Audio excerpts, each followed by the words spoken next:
What's up, everyone? So I know it's been a hot minute since I've fucking live streamed, but yeah, I needed to do so because I'm sure everybody has heard about what's going on, right? Like everybody here has heard what they're doing with Jon Kent, with well, they're calling him Superman now.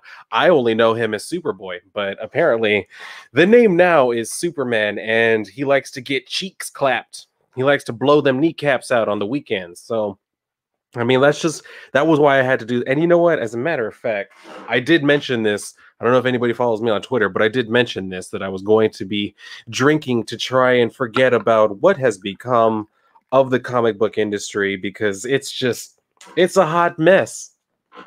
All of it, a hot mess. So here we are. Cheers to everybody that's here and may possibly be here later. So cheers to you, Matthew. All right. So let's keep going because I've been keeping a very close eye on all of this as I do on all of the homosexual comings and goings. And of course, they're at it again. They're out in force. These people who call themselves my community, I don't understand. I really don't get it. Like it doesn't make any sense to me why people are doing this. I've spoken about this a few times with like different people. When I was growing up, right? The gay people that I knew, because my mom was friends with like gay people and shit. So it's not like I never had any exposure to them. But like the gay people that I knew, the main thing for them was always like, we're not trying to make everybody gay, right? What we're trying to do is we're just trying to live our lives. That's it. That's all we're trying to do. And now all of a sudden with these new gays, there's been like some sort of shift where it's like all of a sudden, no, they want to make everybody gay. They want everybody to share the same sexuality, mainly homosexuality.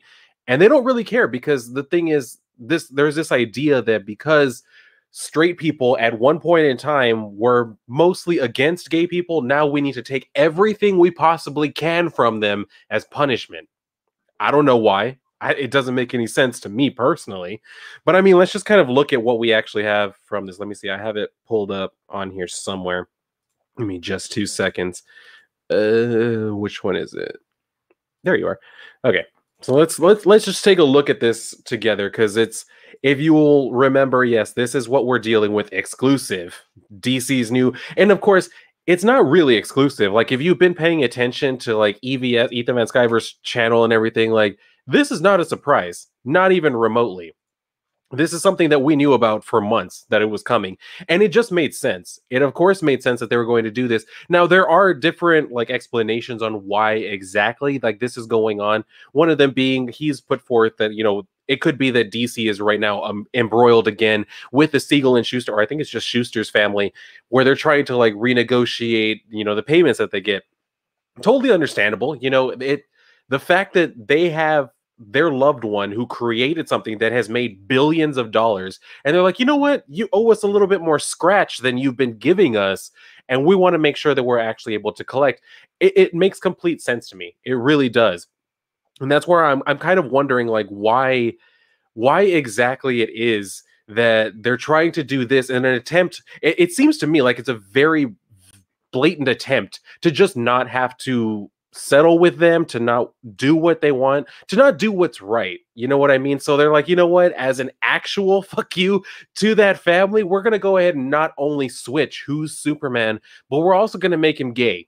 Just so that way we can say, yes, they'll still have to like pay them something because the character is still called Superman and the character is still wearing like the S logo. So he's going to have to be. What's up, Ultimate Power? So, I mean, there's that thing where they're always going to have to pay the families of Siegel and Schuster something. You know what I mean? Like, they're going to have to give them some sort of settlement. But if they can change who the character is, well, that's just one less thing they got to pay them for. You know what I mean? So that's why whenever I see stuff like this, whenever they're talking about like, oh, the new Superman is now bisexual. And that's another thing. Let's go ahead and get this out of the way. Is he bisexual? Seriously, I need to know, is he really bisexual? Because the thing is, he as far as I know, maybe I'm missing something. Maybe I haven't read enough of the comics. I don't remember Jonathan Kent or Jon Kent ever showing any attraction or even talking about being attracted to any women. You know what I mean? Like I myself, I'm bisexual, and I know for sure that before I was like fully attracted to men, I was already attracted to girls. As young as like 5 years old, I remember having crushes on girls. So that's where I'm like, I've never seen that from Jon Kent. Granted, they aged him up because Bendis is an asshole, but at the same time, I've never seen him express any actual interest in females. You know, I've never seen him have a crush on a female. It could have happened in like that Legion of Superhero shit. I didn't follow that when they redid it the last couple of years, mostly because, for one thing, I'm not the biggest fan of the Legion of Superheroes. Not that I don't like the concept. I just don't. I never really got into it because there's so goddamn much of it. Like it's almost its own separate universe. So I don't know if maybe there was something in there where he had something with like one of the Legion of Superheroes, like a female member that he maybe had a crush on or something. I have no idea. As far as I know, this is going to be the first thing. And they haven't even really shown him to have much of an attraction to this like pink-haired weirdo Jay. And for the most part, it's just basically been him just kind of acting like a friend, like them acting friendly. So I don't know where all of a sudden that's going to switch and it's going to be like, oh, actually, I'm super attracted to you. I don't know where it's going to go because we're at what, issue 3? And they said in this article that I think it's what, spoilers for issue 4 and 5. Yeah, Son of Kal-El 4 and 5. So that's where I'm saying I don't understand. Where exactly is this coming from? Like, it seems to be such an immediate shift for Jon Kent where all of a sudden he's just super into dicks. I don't know what it is. I really don't. Like, where the fuck is this coming from? I would love an answer. Please, somebody tell me. But I mean, this is what we're dealing with from DC and pretty much all of the major companies, including Marvel and some of the other ones. Like Image is not entirely blameless in this shit too. They try to like jump onto trends wherever they can, and that's why I'm saying like them doing this shit. It just seems like they're trying to jump on a trend, and that's why it's even more insulting. All of this bullshit that like Twitter normies and shit like that are talking about, like, oh, I finally feel seen and all this bullshit. Like, no, you don't. This is just a cheap marketing ploy and you're buying into it, which I mean, I guess just shows us as a community, we're not any smarter than the breeders. So there's that. So, I mean, this is why I decided to go ahead and I was going to just make a video about this, you know, just like one of my self-contained videos talking about this. But then I said, you know what?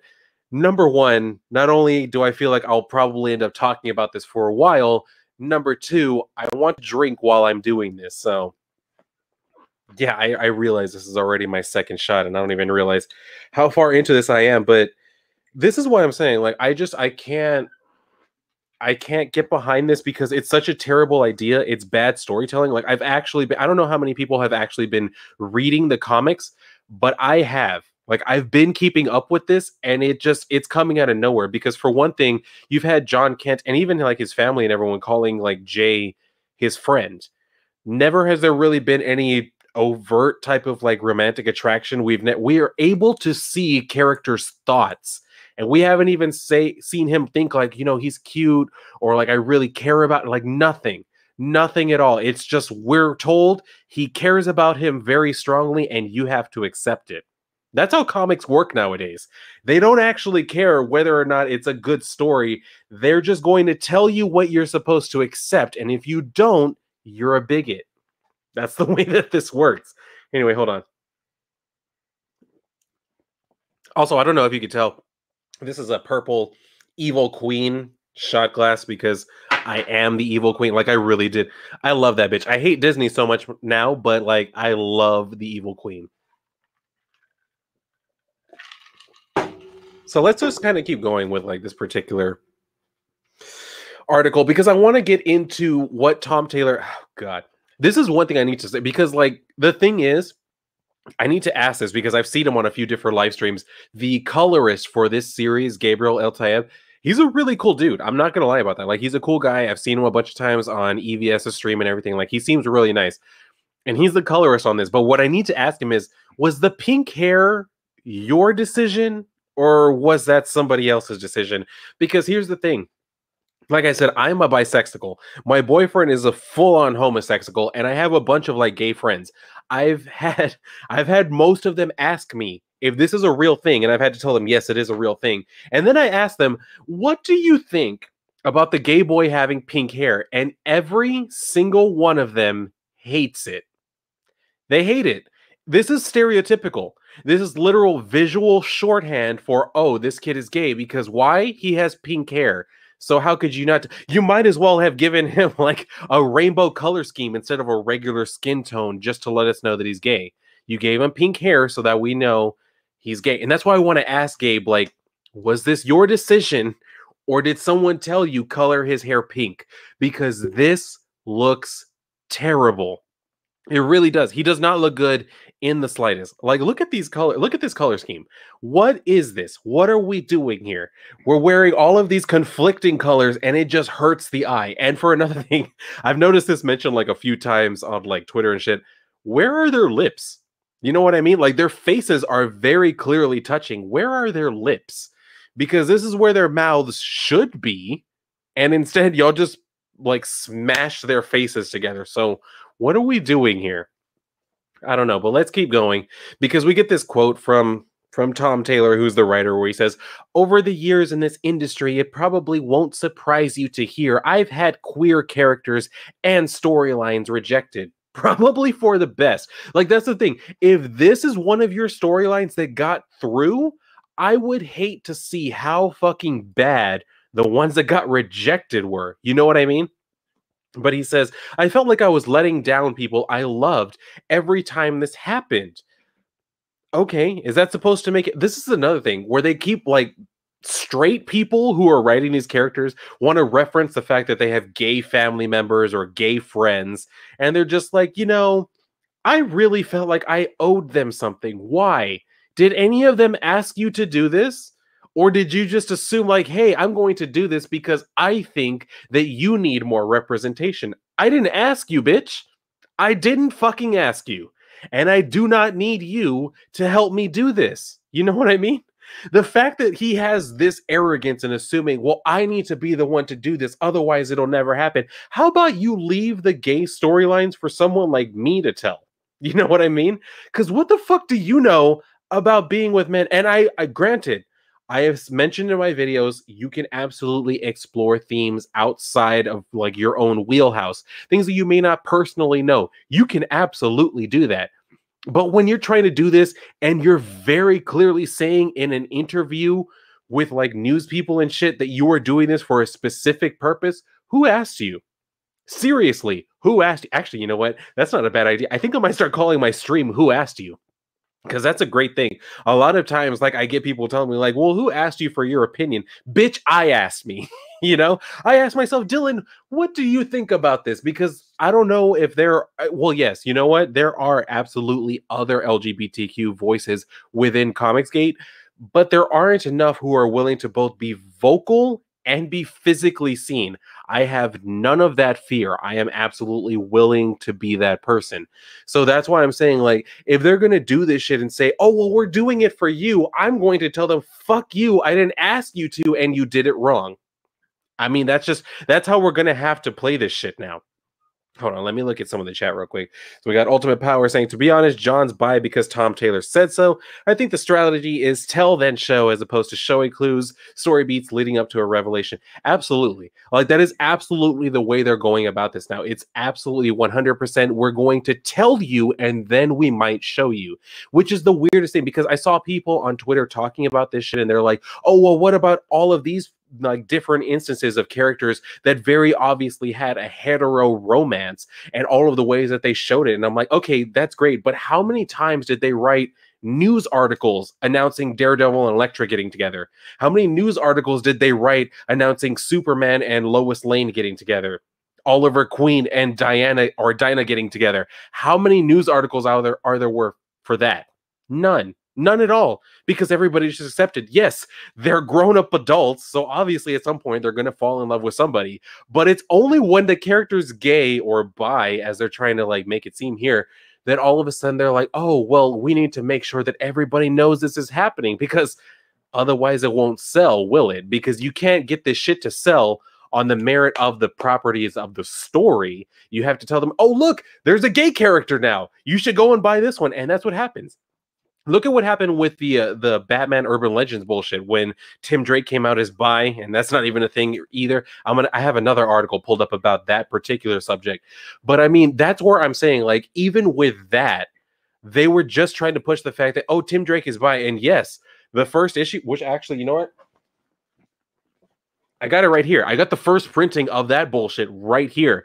And this shit went to second printing off of the strength of the fact that they wrote a whole bunch of news stories talking about the fact that Tim Drake is now bi. So everybody ran out to the comic store to buy this because they thought, oh, they made him bi. That means this is going to be worth money someday. I guarantee you, I would throw this in the fire right now if I weren't also sure of that. And the reason why I'm sure of that, not that long ago, I actually went to like a local comic book store and they had the second printing of this listed for $30. $30. Let me see. What is the cover price on this? $7.99. So they marked it up at least 3 times to try and sell the second printing of this, which is full of nothing but absolute dog shit from cover to cover. And that's what they have in there. That's literally what they have in there. I mean, and that's why I'm saying, like, the fact that they're doing this, you know what? I hope it sells. I hope it sells for $100 so that way I can sell this one for $150. You know what I mean? I may be sitting on a fucking gold mine of just absolute dog shit. You might as well call this pyrite, fool's gold. Oh my God. I can't believe that they're still doing this. Let me see let me check the chat one more time. So we got Matthew saying like, and I still can't believe they're doing this. And what is Marvel on this band train? I don't want to see Harry Osborn and Peter Parker in a relationship, which doesn't make sense. Yeah, exactly. And you know what? We might not be that far away from that. We absolutely might not. We might not be, because the way things are going, and especially when you have shit like this and the whole thing with Jon Kent like taking off just off of the fact that people are saying, oh, this character is gay. I was literally not even 3 hours ago, I was in my local comic shop and I had a guy come in asking the comic shop owners if they had like when Tim Drake first appeared in comics. So they weren't even looking for this. They just wanted when Tim Drake first came out. And why? They wanted it because they know now that Tim Drake is the bi Robin, that his first appearance is going to be worth a lot of money to a whole bunch of stupid people. So that's why they were willing to do it. So that's why I'm saying, like, I don't understand where they're coming from with this shit. Like, it makes absolutely no sense story-wise. Canonically, it makes absolutely no sense at all. And they're trying to pander to people like me who are willing to tell them, yo, you're a fucking retard for deciding to do this shit. It makes no sense for you to do any of this. There's no historical precedent. Context-wise, it's never been a thing. But you're just going to go ahead and do it to validate headcanons. And that's why, you know what? I've decided this is going to be the new tactic. If they're trying to validate fans' headcanons, well, you know what? In my headcanon, Tim Drake is still straight. Jon Kent is not Superman. Okay, validate my headcanon, bitch. If you're willing to listen to the LGBT community, here's one telling you I want things to go back to the way they were. And I will wait. I'm going to sit here and wait until y'all do it. I'm willing to wait. So, I mean, I don't know. So let me see here what we got. We got Trey Michael saying, like, I'm over it for real. They think this shit is cute. Exactly. They think this shit is cute. And the thing that makes me so sick is that the fact that you have so many LGBT people that are like, oh, finally, if younger me would have seen this, I would have felt so much better. Would you, bitch? Or would you have been going through the same shit that you went through regardless? This whole bullshit of like, well, my favorite comic character is gay now. That doesn't change anything. It doesn't change not a goddamn thing. Like, your life experience, your fucking mileage will still vary, just regardless of whether or not your favorite superhero is gay. So I need people to stop, because you know what? We're going to get into some real shit tonight. I'm going to tell y'all my coming out story, because not only is it fucked up, it's been depressing to everyone I've ever told it to. And that's the thing. Everybody else is depressed about it. I'm not. I went through it, and that's why I'm saying I don't need this type of shit. But we got Trey here saying, find Apollo and Midnighter is straight then. Exactly. We might as well. Like, if we're just willing to change like decades of continuity for whatever reason, yeah, We might as well make Apollo and Midnighter straight, because that's the other thing. Like, I've had someone try to tell me one time in the comments of one of my videos, like, oh, well, you know, I've talked to people who didn't know that Apollo and Midnighter were gay. I'm like, bitch, not only have they had them kissing multiple times, they literally got married in the comics. That's a thing that actually happened. If people don't know that Apollo and Midnighter are gay, what do you want me to do about that? They must not have read enough of the comics. They just saw the characters and were like, well, that's what we're going to do. I don't know. I really don't know. I don't know where they're coming from with that. Let me see what we got. Ultimate Power saying, like, to be fair, I doubt Bendis expected this to happen to Jon when he did his age. You know what? That's absolutely possible. It's absolutely possible. He did not see them opening this can of worms, and I'm willing to accept that. But at the same time, like, I've been reading his Justice League, and it's absolute shit. So that's what I'm saying. Like, yeah, you're right. He probably didn't expect this particular thing to happen. But unfortunately, that's what he opened up whenever he did actually age up Jon Kent for no reason. Like, in Super Sons, he was really good. Like, they still have Challenge of the Super Sons going on right now, which I think it's actually about to come to a close. It was a mini series or whatever. But that's what I'm saying. Like, that storyline is actually really good. Like, I actually enjoy Challenge of the Super Sons. And if they had left Jon Kent as a kid and shown him, like, literally growing up over the years, I would have 100% accepted it. Because at least then it would have been organic. Instead, he was like superficially aged up, while at the same time you have Damian Wayne, who is still basically the same age. You know what I mean? Like, now you have Jon Kent at the point where he's like basically becoming an adult and he's dating, but Damian Wayne is still maybe like 15, 16 years old. I'm like, so what are y'all doing? What are y'all really doing? Like, and that's the other thing. I've suggested this to a few people. Like, if you really wanted a bisexual or even gay Robin, why not choose Damian? We've literally never shown or like seen him having any romantic attraction to any character. If you wanted a gay Robin, make him the first one. You know what I mean? Not only would he be the first gay one, he's also part Middle Eastern because of his mother, Talia. You could have hit the fucking trifecta with Damian, and they refused to do it. They were like, no, we're going to pick Tim Drake because, well, he's the smart one and nobody really knows him. So I'm saying, like, that's where I'm saying, like, Damian Wayne, literally at the right age. We've seen Tim Drake when he's up into his, like, maybe early 20s, and he's never shown even the slightest inclination to being gay. All of a sudden, yeah, exactly. See, right there. Like Ultimate Power just said, isn't Damian crushing on Flatline? See what I mean? They had the perfect opportunity, and they still decided, no, we're going to make this one straight. We're gonna have him crushing on Flatline. Don't get me wrong, Flatline's actually a pretty cool character. Like, I've been keeping up with Robin. She's pretty cool. I'm not going to say that. I'm not going to say anything against her. But yeah, if you wanted to have any of them be gay, why not choose that? They chose Tim Drake, who's had multiple female partners.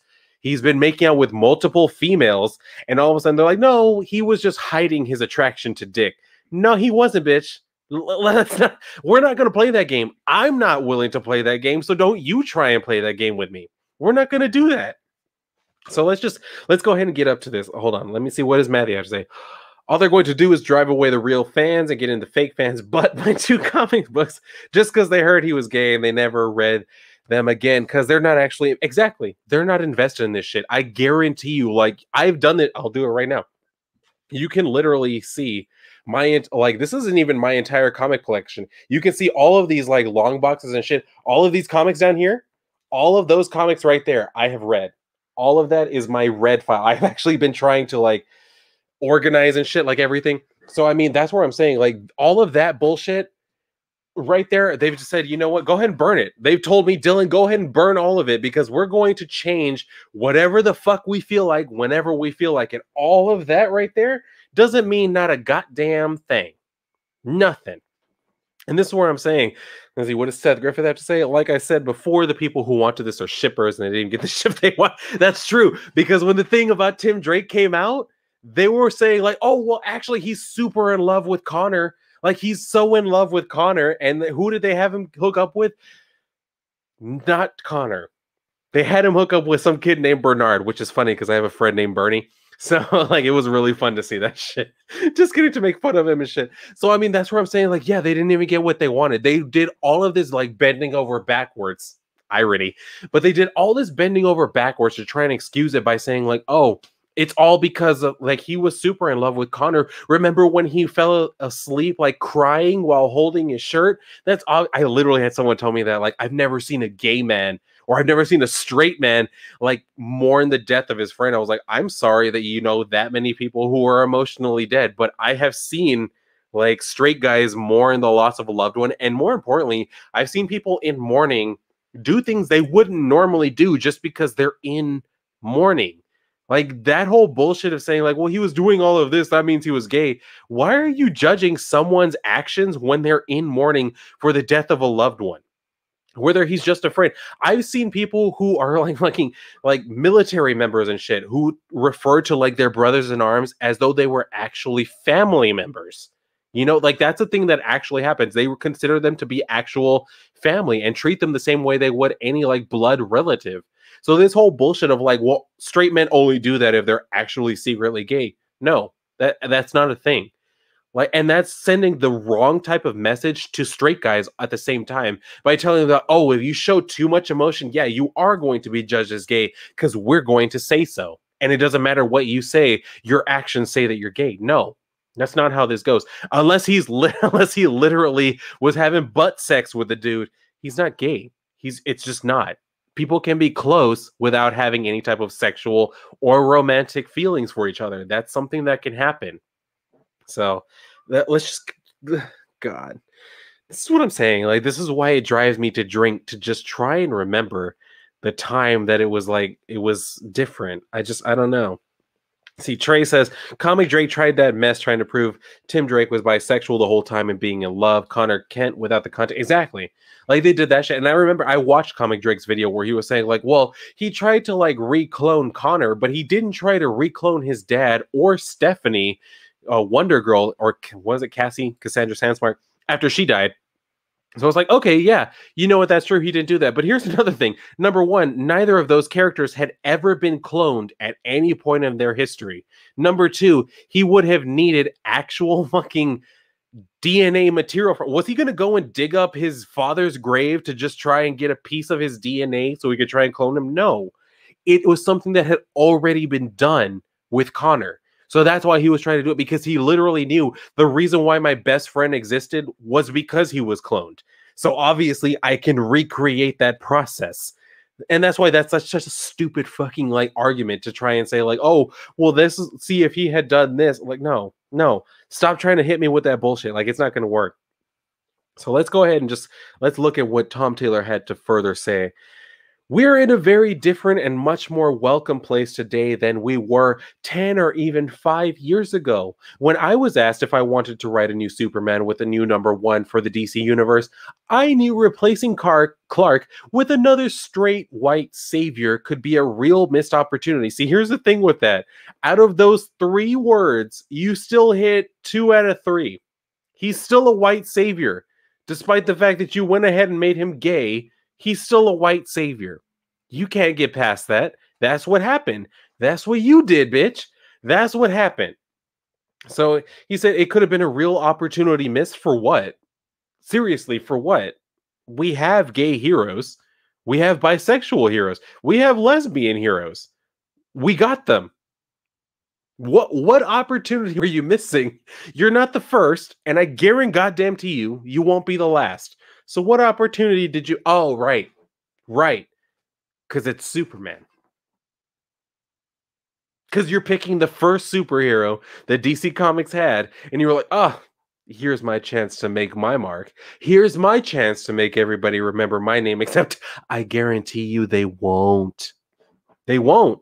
They'll just remember that, you know, Superman was made gay, except it wasn't Clark Kent, it was Jon Kent. Do you think anybody's going to actually give a shit about that fucking distinction? I don't. I'm very certain that they won't actually care about that. So, I mean, let's just keep going. Let's see what he has to say here to explain away all this bullshit. So we say, when I was at, could have been an opportunity missed. I've always said everyone needs heroes and everyone deserves to see themselves in their heroes, except for straight people, apparently. Because the way that things are going, like, they pretty much make all of the characters gay now. Like, we're trying to take away all of the straight characters and just replace them with either bi or gay characters. So who okay, if everybody deserves to have themselves, and this is another thing that I was talking about, because like here's the thing. When I found out about this news literally stomped on the my dog's like 4th birthday, which was yesterday. Also on all of this bullshit, like, oh hey, what's up, Ether Prime? Glad to have you here. Because I know you're in Puerto Rico, right? Like, or is it the Philippines? I know you're somewhere where it's probably late where you're at. So props to you for showing up. So this is one thing that I've been noticing, like with this whole bullshit of like changing these characters, is that I've had this issue when they do this at the wrong times, the worst possible time. Because, like I said, yesterday was technically 4 years, well, 3 years, because she was already a year old. 3 years since I found my dog, who was originally a stray. And instead of being able to like celebrate her birthday, I instead had to worry about all of these fucking idiots talking about gay Superman. Like, that's the type of thing. This is what I have to deal with. When I should be celebrating, I have to worry about the stupidity of my own community. It's ridiculous. You queens ruined it for me. But anyway, you deserve to apologize to my dog, who is asleep and could not care less about anything I'm saying. Anyway, let's get back to the actual story. Like, the thing is, with this whole bullshit, they put it out at the worst times. Like, yesterday was National Coming Out Day. And I saw a lot of people saying like, "Oh my god, like why are y'all mad about them like introducing a character as gay? Every time they do this with a character, like y'all just come out and get mad." No, what happens is all of y'all come out and start saying like, "Oh, this is such a good thing. We're so happy. This should have happened years ago. Now make all the rest of them gay." See, we're not the ones who are getting emotional about this. Y'all are. I literally saw more than one people like saying like, if this would have happened when I was younger, like young me would have felt so much more accepted. And then they turn around and tell us we're the ones who are crying about this character being gay. No, no, no, bitch. You're the one crying because you're acting like this means a lot more than it actually does. See what I mean? Y'all are the ones getting emotional and then turning around and projecting, saying like, why are you getting so emotional, bitch? Why did you? You heard the news and started crying. I heard the news and started laughing at y'all. I literally woke up my boyfriend to show it to him, and he like looked at it and he was like, "That's stupid." He was like, "That's just, why did they do that?" I was like, "Because they wanted people like us to feel like we're so much more seen." He was like, "That's stupid." Like, that's why I'm saying y'all are trying to get across to people like us, and we're looking at you like, yo, y'all are stupid. You're 100% idiotic. And especially when this comes from a straight dude. No, Tom Taylor, you're not doing anybody a service. You're doing literally everybody a disservice. So I'm just like, I don't understand where they think this is going to land. But apparently, unfortunately, it has, and that's the thing. I guarantee you, the reason why they put this out first is because, like they said, this is for Son of Kal number 4 and 5. They want to do this beforehand, so that way they can guarantee that things will sell out on the first printing instead of the second printing, like it did with this one. Because when this came out, they didn't have enough copies. I literally had someone in the comment section of one of my videos saying, like, "Oh my god, where can I get this comic? Because it's sold out everywhere I am." And that's what I'm talking about. It wasn't sold out until the news articles started coming out about it. Then it sold out. And that's why I'm glad I have this. If it shoots up to $75 or above, I'll probably sell it. Just because I have no connection to this. The character was made bisexual, and I could not feel less interested about it. And it's the same thing with this whole Jon Kent. So that's why I'm saying I feel like they put this information out. Number one, I feel like it really was influenced by the fact that EVS like went ahead and told everybody like this is a thing that's coming. So they're like, well, shit. Now we just have to tell them. But at the same time, I also feel like they've noticed, well, the issues of the actual comic aren't selling as well as we want it to. So we're going to need to tell them what's actually coming before we show them. So that way all of the idiots will come and buy it. Just because this is what happened in like the 90s, early 2000s with the speculator boom that caused the crash of the comics industry, when everybody was just assuming that, oh, if we do all of these different gimmicks, then that'll guarantee sales, except that people ended up with literal boxes of comics that never sold. Like, there are still comics right now that you can still buy for very cheap that at the time were hyped super high just because of that reason. That was why people sold that many millions of copies. It was because they hyped it up for no particular reason, and then people ended up with literal boxes full of this shit that never sold because nobody cared. Nobody remembered the story because it wasn't told very well, which is the same thing that's happening here. Like this whole shit with John. You know what's actually interesting about the whole Jon Kent shit? Yeah, the actual story. His romance with Jay, not even remotely interesting. Not even a little bit.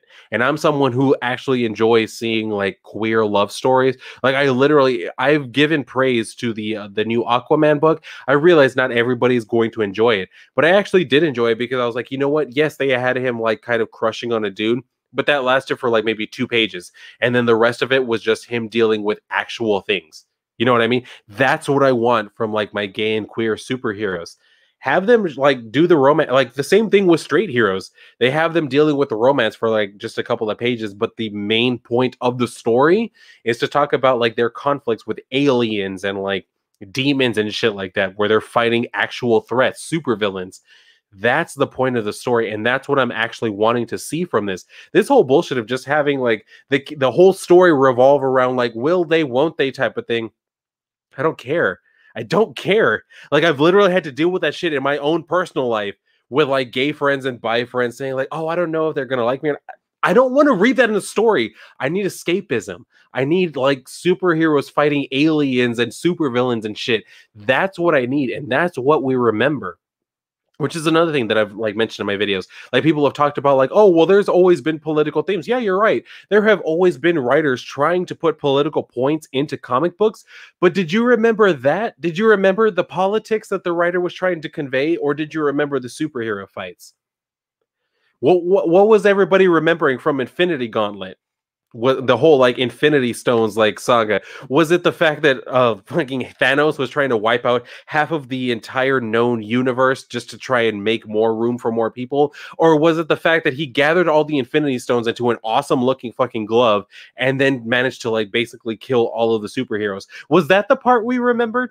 That's what I remembered, and I think that's what most people remembered. You know how I know that? Because that was the main point that they went with in the like the movies. That's why I'm saying yes. There have always been these type of people who try to like put in political points, but there's a reason why we don't remember that shit because it doesn't catch on. It's not interesting. It's not fun. Makes absolutely no point. Makes no point at all. So that's what I'm saying. Let's keep going with this actual like damn story and shit. So he goes like Tom Taylor goes on to say like, you know, I've always needed to see people seeing themselves. Today, Superman, the strongest superhero on the planet, is coming out because like I said, it just happened to luckily coincide with National Coming Out Day. He says, it is a pretty big deal doing it with Jon Kent as Superman. As we have seen Jon grow up in front of No, we haven't. He was artificially aged up. We didn't see him grow up with our own two eyes. Get the fuck out of here. It will be interesting to see him not only trying to find himself as a person, but a global superhero in the complex atmosphere of modern life. On the other hand, I hope this kind of thing will not be seen as a big deal in the future. I don't want it to be that big of a deal in the future. I just want them writing all of the headlines in all of the major newspapers right now to make a big deal out of it right now. But hopefully down the line, nobody will really care. Oh, get the hell out of here. So he's saying, like, you could visualize how it could pan in the future when the most powerful man in the world is part of the LGBT community. So many things are on the horizon and beyond. So it says, given Jay's journalistic leadings, there were certainly comparisons to be drawn between this relationship and the classic Lois Lane Clark Kent dynamic, which is something I actually had pointed out to me in the comments of like my review of what is it, Son of Kal-El #3 or whatever the shit. Where someone was saying like, oh, well, I really do hope that like Jay and John end up together. I think they're a cute couple and all this shit. And I think that it makes sense considering that Jay is a journalist, kind of like how Lois was a journalist. And I was like, you know what, that's fine. But if they end up like announcing that they're just friends, well, I hope people are willing to accept that. Except I think we can tell from this, they're not just friends. So that's what I'm saying. Like, if this is where they're going to go, could they have tried possibly something different? Did they really have to do literally the exact same thing as Clark Kent and Lois Lane? You know what I mean? Did they really have to make it to where he's like a journal? And could you really call him a journalist? Like, she writes for a newspaper and he's basically a YouTuber under the name of The Truth, and he wears a mask. What is the point of all of that? Seriously, what is even the point of all of that? But that's what we have here. So it goes on to say this also plays into another reveal coming up in Son of Kal-El. Jay himself has superhuman powers. I bet you didn't know that. I didn't know that either. And I've been reading the damn book. But apparently he has superhuman powers, making him both an invaluable ally to the new Superman and a companion for a young man who has never had much of a chance to build a life for himself in the regular world. Due to John's shifting age and spending time in the future, John doesn't really have any friends in the present day who are his own age. He doesn't have his own cast. He has a best friend in Damien. I'm surprised y'all didn't make them gay because apparently the whole thing is like dudes can't be friends with each other without there being some sort of romantic attachment. But apparently he was best friends with Damien, who will remain integral in our series. But it was important to me that we gave John another close confidant and someone who can support him. What was most important was making Jay Nakamura formidable in his own right, finding the balance in their relationship so they could be equals rather than having Jay be too reliant on John. Because yes, that's something that's always been a thing for Lois, right? Like she was always just so super dependent on Superman. No, like Lois Lane was absolutely her own person. That's the thing that happened too. She's always been very headstrong. She's always been confident in her own ability to take care of herself. Not only just because of like who she is, but also at the same time because her father is like in the military. So it kind of makes sense. Women who grow up with a father who is in the military tend to kind of be more independent, I suppose you could say. So I mean, that's what I'm saying. Like that makes sense for her. You haven't given us that for Jay. Literally, he just showed up out of nowhere, and now all of a sudden, John is super into him without us being shown any particular reason for that being the case. You know what I mean? It'd sort of be like me falling in love with like Tim Pool or something, just because, like, oh well, he follows the news, and what else is there? Do you have literally anything else? No? Okay. Well, then I guess we just have to accept it, or so they say. So let's keep going here. So, finding the balance in the relationship. This is why Jane's own powers are revealed in issue number 4. So, we'll see how that happens. And we learn he can't be harmed, which is probably good if you're going to be getting your fucking cheeks clapped by Superboy. Sorry, Superman. So, it says, like, that means of everyone in John's life, Jay is the only person John doesn't need to protect. It means their relationship is an equal one, but on mutual support, except for one thing. In the last issue, like Jon Kent got arrested and allowed himself to be arrested and get taken to jail. And then his father obviously was the one who came and like got him out. But at the same time, Jay also showed up to try and get him out. So this whole bullshit of like, well, John doesn't need to protect him. It means their relationship is equal. Well, apparently not, because John is willing to like allow himself to be arrested, and then Jay has to come and get him out. So are they really equals? It doesn't seem to be that case for me. And says both creators are well known for their work with Harley Quinn, Taylor in the pages of Injustice, Gods Among Us, and Tim's drawing numerous issues of Harley's monthly series. Given that Harley was probably DC's most high-profile LGBT character prior to this news, we were curious if their experience with the character has informed their work developing John and Jay's relationship. Harley is a vastly different character than any other character in comics, which is true. He says, John and Jay are very different people. What I will say is Harley was the first character I was able to write as openly bisexual. Through our own universe of Injustice, we were able to tell stories and show relationships that maybe weren't being depicted elsewhere at the time. Decades.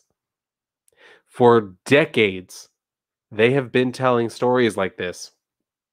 For decades, Apollo and Midnighter have existed. Decades. In case Tom Taylor doesn't know, that means tens of years. You're not new, bitch. You are not new to the party. You are not doing anything innovative or inventive. You're literally copying and pasting because you knew this would be the result. You knew if you made Superman gay, I'm sorry, they're calling him bisexual, but he's gay. You knew that if you did this, that would make headlines, that would get you notoriety, and that would artificially boost sales. Now, If you want to start telling stories where he's literally just dealing with actual superhero stuff and then show me where it's selling millions of copies, I'll shut my goddamn mouth. But the fact of the matter is, for right now, the only thing you have to try and say, like, oh, we're a success, is when you're doing gimmicks like this that pander to a community that, for whatever reason, always buys it up. I'm not proud of it. I'm not happy about it. And I tell people in my community all the time that they should neither. But trust me, they don't just listen to me. I wish they did. I wish they would listen to me the same way they listen to RuPaul or some shit. But unfortunately, they don't. So this is what we're dealing with. So let me just kind of, it's like I need to take breaks in between reading this shit, because it's like every time he makes any type of point, it doesn't make any sense. It doesn't. It's very obviously a marketing gimmick. So let me check the chat one more time. So we got Vasquez who showed up. Yo, what's up, dude? He says, just got here. I'm watching from the beginning on my television while I answer post questions on my iPad. I appreciate that. So, and then they're saying, you're very funny at 2 times the speed. I have been told that in bed many a time, sir, so thank you. Anyway, we got Trey saying, but Harley Quinn is a terrible example because her transition was the same thing. Yeah, exactly.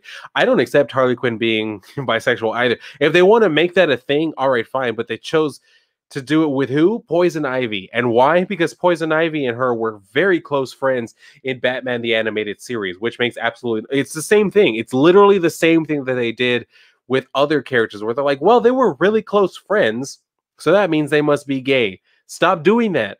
Let people be very close. Like, I've literally seen women act that way when they're very close with another female friend. And it's not because they're attracted to each other. It's just because, girl power and all that bullshit. Like, this is where I'm saying, anytime people are too close to friends, if y'all are just going to jump straight to the assumption that, oh, well, they must be gay, you're going to end up with literally pretty much any character who's friends with any person of the same sex being gay. Because that's how y'all are looking at it. So it just doesn't work. Let's see, Vasquez is saying, Harley, he was having those tendencies in Batman the Animated Series. See, that's what I'm saying. With Poison Ivy, so that always makes sense. She's been on the road since the 90s. Yeah, like, they've been trying to push that since the 90s. Like, people who saw that shit and were assuming, like, oh, that must mean they're gay. And then you also get, like, the people nowadays who are just like, well, I always thought Superman was gay, so it makes sense to me. Yeah, that's because you didn't like the character, bitch. Don't come at me with that bull. I get so tired of those people who are like, well, I always thought of Robin as gay. Yeah, why? Because you made fun of him? Because you thought he was a goofy character, so you said he must be gay. Like, that's where I'm saying, if that's your reasoning, that tells me nothing. That's not evidence. That's not an argument. That's not a point. You're not telling me anything. You're telling me that you just had this bigoted fucking opinion because you didn't like the character. I don't care. That's still not any type of evidence, especially when we had Tim Drake like making out with chicks a bunch of times. It doesn't make any sense. Ether says, yeah, this whole push towards showing emotions being gay is exactly the opposite of gay theory. Exactly. Like, when I was coming up, and even now, like, the way that I accept it is if someone actually shows interest in the same sex, that's how you know their sexuality. It's not based off of like their behaviors or the way that they talk or the fact that they're too nice.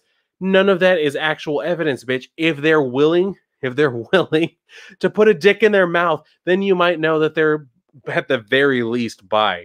You know what I mean? This whole bullshit of like, well, they were super close. That doesn't mean shit to me. That doesn't mean a goddamn thing to me. Get out of my face with all of that, because it doesn't mean anything. It really doesn't. That doesn't prove anything to me. It's not a point. Same thing as the people who are like, that come out against like these type of like shippings and all this bullshit, like, with John and Jay like being gay and all that bullshit. And they're like, well, I don't like this. It doesn't make sense. And then someone tries to say, oh, well, just say that you're homophobic. That's not a point either. Someone saying they don't support this doesn't make them homophobic. So, I mean, I don't know if anybody out there has been called like homophobic because they don't agree with this shit. Let me just go ahead and tell you, from someone who's a part of the community, you're not homophobic for that. That is not what that word means at all. I mean, for one thing, if you want to take it literally, it would literally mean you're afraid of gay people. But at the same time, it's also to just kind of talk about people who literally have a problem with seeing gay people. And I've seen that. When I've been out in public with my boyfriend and we're like holding hands and shit, and I can see a dude walking by who's looking at me like, just angry as shit, looking like he's constipated as a motherfucker, and he's just staring us down. Yeah, I can tell that dude has a problem with us, but guess what? He don't say shit. You know why? Because if he did, we'd have a problem. We'd have a problem real quick. And that's why they don't say shit. Because you may not be able to tell it from just looking at me, but I'm not a small dude. If they want to start a problem, we can handle the problem. And that's what I'm saying. I'm not afraid of people who are homophobic. If they want an issue, we can make an issue. I got plenty of them. I got plenty of issues just literally surrounding me. So I'm not afraid of issues. You know what I mean? That's what I'm saying. This whole bullshit, it needs to stop. And I need another shot because I am heated, and this is actually going to make me feel even hotter, but oh well, this is where we're at. Actually, the more immediate problem is that this is going to make me feel like I need to go pee because I'm already feeling it, but I'm not going to break the seal. Not yet, damn it. I will not break the seal just goddamn yet. So, cheers to all of you guys. I don't know if anybody out there is drinking. It's at, well, where I'm at, it's after 5. So, if you're at home, you absolutely should be drinking with me. If not, I understand. If you're still working or whatever, go on and do your thing. If you're working right now, I salute you. Seriously, I salute you.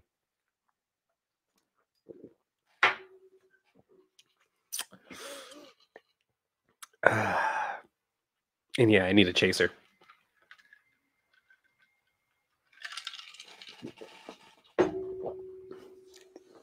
God, I gotta stop.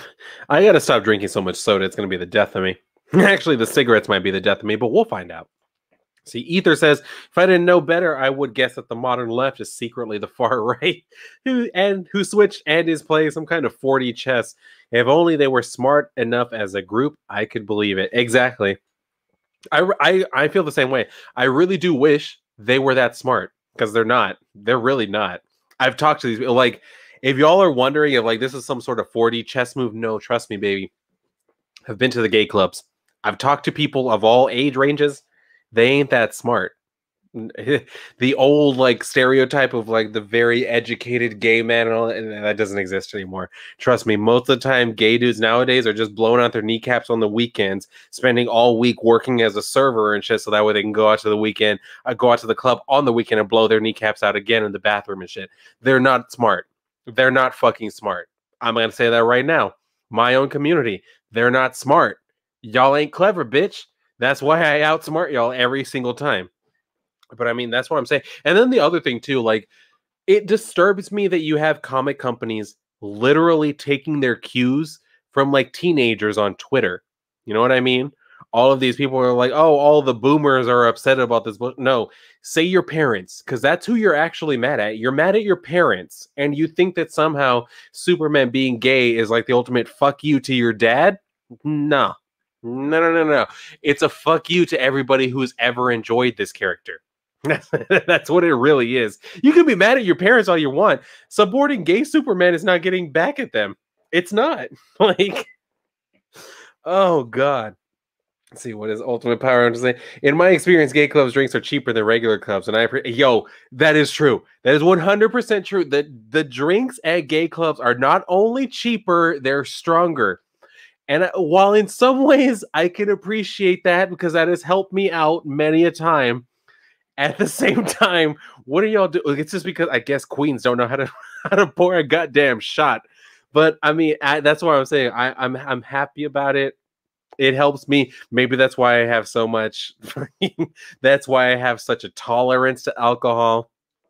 I mean, that may be it. Vasquez is saying that's not fair, but you know what? Hey, life's not fair, my man. And if we're going to have any type of like, if I'm willing, well, see, here's the thing, because like you get a lot of these young gays who act like they're constantly like dodging ass whoopings from just like random people. I grew up in a time where you were literally trying to dodge an ass whooping by trying to act straight.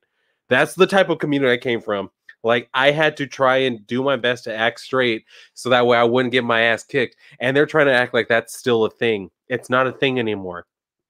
It's really not. I don't care if someone's going to try to be like, well, you know, I guarantee you there will be someone who will watch this at some point, somewhere down the line, who will be like, well, I actually have been beaten up for being gay. Okay, Queen, I'm sorry that you are one of the only people left in America getting beaten up for that reason. But the fact of the matter is, number one, does anyone know what June is? That's Pride Month. Does anyone know what October is? Apparently, that's LGBTQIA plus or minus with a remainder of 4 fucking History Month. I didn't even know that was a thing. Not only did I not know that, I told my boyfriend about it, and he was like, I didn't know that was a thing. I'm like, yeah, I didn't know that either. And then you have October 11th, which is apparently National Coming Out Day. We have not only 2 months that are dedicated just to us, we also have a day that's dedicated to us just becoming who we are or announcing who we are. This whole show me anywhere on the calendar where there's even a single day dedicated to straight people. Don't worry, I'll wait.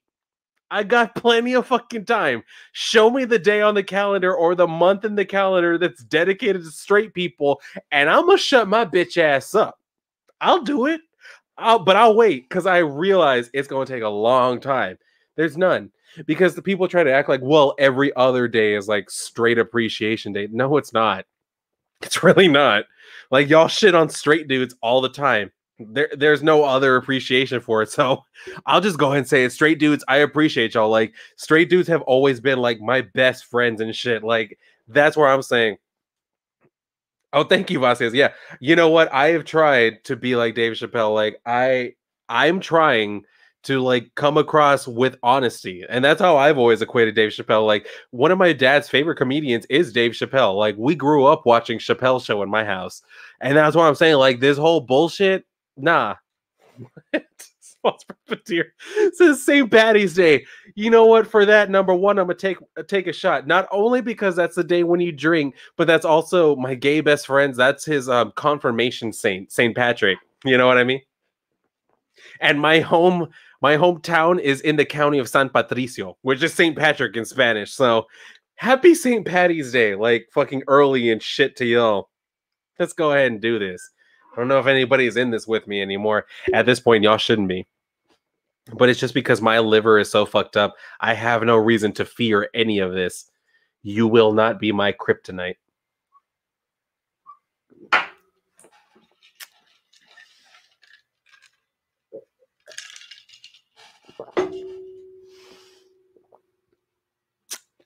Yeah. But no, yeah, going back to like what Vasquez said, like Dave Chappelle did say it best. Like I've watched his new special like twice now. You know, let me take this shit off because I'm not even talking about this anymore. So let's just go ahead and get back to this. Like I appreciate you, Vasquez, taking a fucking bong. I've been dry for so long. Like I lost my last dealer and I haven't found a new one since then. I haven't really like felt like I needed to find a new one. So I mean, I'm just kind of drinking for now. But like the thing is, I watched Dave Chappelle's new shit twice. And the fact of the matter, I watched it with my boyfriend and everything. He was laughing his ass off at all of his like LGBT like jokes because the fact of the matter is the people, and this is what I'm saying, the people who complain about it the most are like these fucking teenagers. People who have not actually had to live life as an adult. That's who's complaining about it. It's not us. It's not people like me or my boyfriend. Like, I guarantee you, I realize I'll probably get into some trouble for saying this. My boyfriend, whenever someone talks about like racist people, my boyfriend is the first one to be like, yeah, I'm racist. And he's literally half black, half Honduran.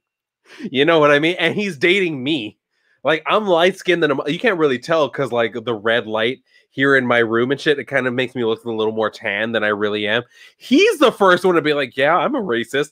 And not even for any particular reason, just because he likes making fun of different people based off of whatever fucking reason. That's why I love him so much. But I mean, that's where I'm saying, like, this is the type of thing that we need to get back to. I just realized I still have this in my fucking, like, ear and shit. Anyway, so, like, that's where I'm saying we need to get back to that. Because, like, this whole bullshit of being so sensitive and acting like as if someone's words are going to hurt us. Like I said, I grew up literally dodging ass whoopings for not, acting straight enough. That was my whole. I had dudes literally up in my face too. Like I could have kissed them motherfuckers, and they probably wouldn't have known what to do at that point. But that's what I'm saying. They would get up in my face, like, "Are you scared?" And I'm like, "No. Why should I be? The fuck do I have to be scared of?" You know what I mean? And all of a sudden, now you have all of these like new gays who are like, "Oh my God, they said gay is a bad, they don't like that this character is gay. Oh my God, how dare they be oppressing us?" No, they're not oppressing you, bitch. You don't live not anywhere near them. They're not doing anything to you. That's not how this works, baby boo. That ain't how it works. Oh my God, I've lost all of my patience with them. I've lost it. No, Vasquez says you said it, and he said the best. He misses the old school gays who had thick skin, and you exactly, exactly like the people back in the day, the gays that I grew up respecting. They were the type of people. I don't know if anybody watches. I've mentioned this before. If anybody watches like Will and Grace and shit, like the old type of shit, Karen Walker literally said, "What happened to the old gays who would have something thrown at their head and be like, ah." All in a day and just go on about their business. We're strong because of that shit, bitch, because we know that there were people who hated us at one point and we're just like, you know what? That's all in a day. That's what it is. It is what it is, and it ain't what it fucking ain't. Nah, I don't know. So we got Ether say your boy Zach said it best, making a character gay / bi in 2021 is the same as killing a character 20 to 30 years ago. Oh my God. I guess I've been drinking too much. Sorry. 20 to 30 years ago, it is the same as waving a white flag, admitting you have nothing. Exactly. Like them doing this whole bullshit and acting like, oh, well, we've never had a gay character since we made Jon Kent Superman. I mean, like Jon Kent gay, except that y'all literally just did it a few months ago with Tim Drake. And y'all literally did it decades ago with Apollo and Midnighter. And they aren't even the first either. Like this whole bullshit needs to stop. Like I've mentioned this in one of my videos again. I keep like referencing my past videos because y'all should go and watch every single one of them. But I've mentioned in one of my past videos, like I remember 2010, 2011, when they announced that Alan Scott in the new like Earth 52, the new 52, he was going to be made gay. I literally got up from my computer, walked over to my mom, who was doing dishes in the kitchen, and I said, "Hey, Mom, they're making Green Lantern gay. That doesn't make any sense. Why are they doing that?" She turned back. She could have cared less. She turned back. She was like, "That's dumb. That's really stupid." And I just walked back. I was like, "Yeah, I know." So I was like, even then, I have never accepted him being that fucking gay. Never. Not in my life. Alan Scott being gay makes no sense. And the fact that they decided to go ahead and retcon it because they thought, oh, well, this will make the character actually popular. Guess what, bitch? He was fucking popular with gay people before then.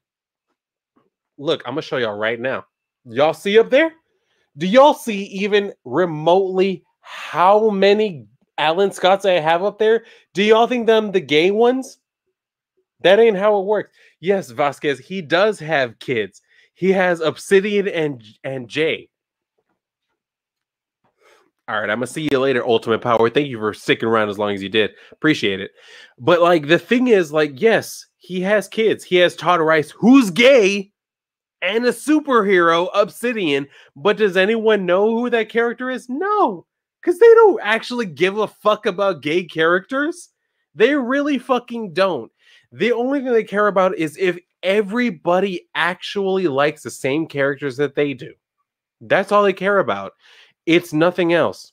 They want to know that everybody likes the same characters that they do because it's a popularity contest. It's not about whether or not people are feeling represented or they're feeling seen. It's because they need all of you straighties, all of you breeders to like the same characters that they do. Otherwise, they feel like it's not popular. Because it doesn't matter if literally 100% of the crowd in the gay club likes the same characters as they do. If they can't go to the mall and have the same amount of people liking the same characters as they do, then it's a problem. That's what it is. I'm not going to sit here and pretend like it's anything different. Like I've unfortunately actually talked to these younger gay people, and that's how they think about this shit. They need everybody to tell them they like the right things. Otherwise, it's not enough. It's never enough. Like that's what I've mentioned before. Like these people on Twitter talking about like, oh, all of the characters need to be made gay now because you straight people, because you know, one or two of y'all actually hated us back in the day. We need to take everything from you to show you how it's actually done.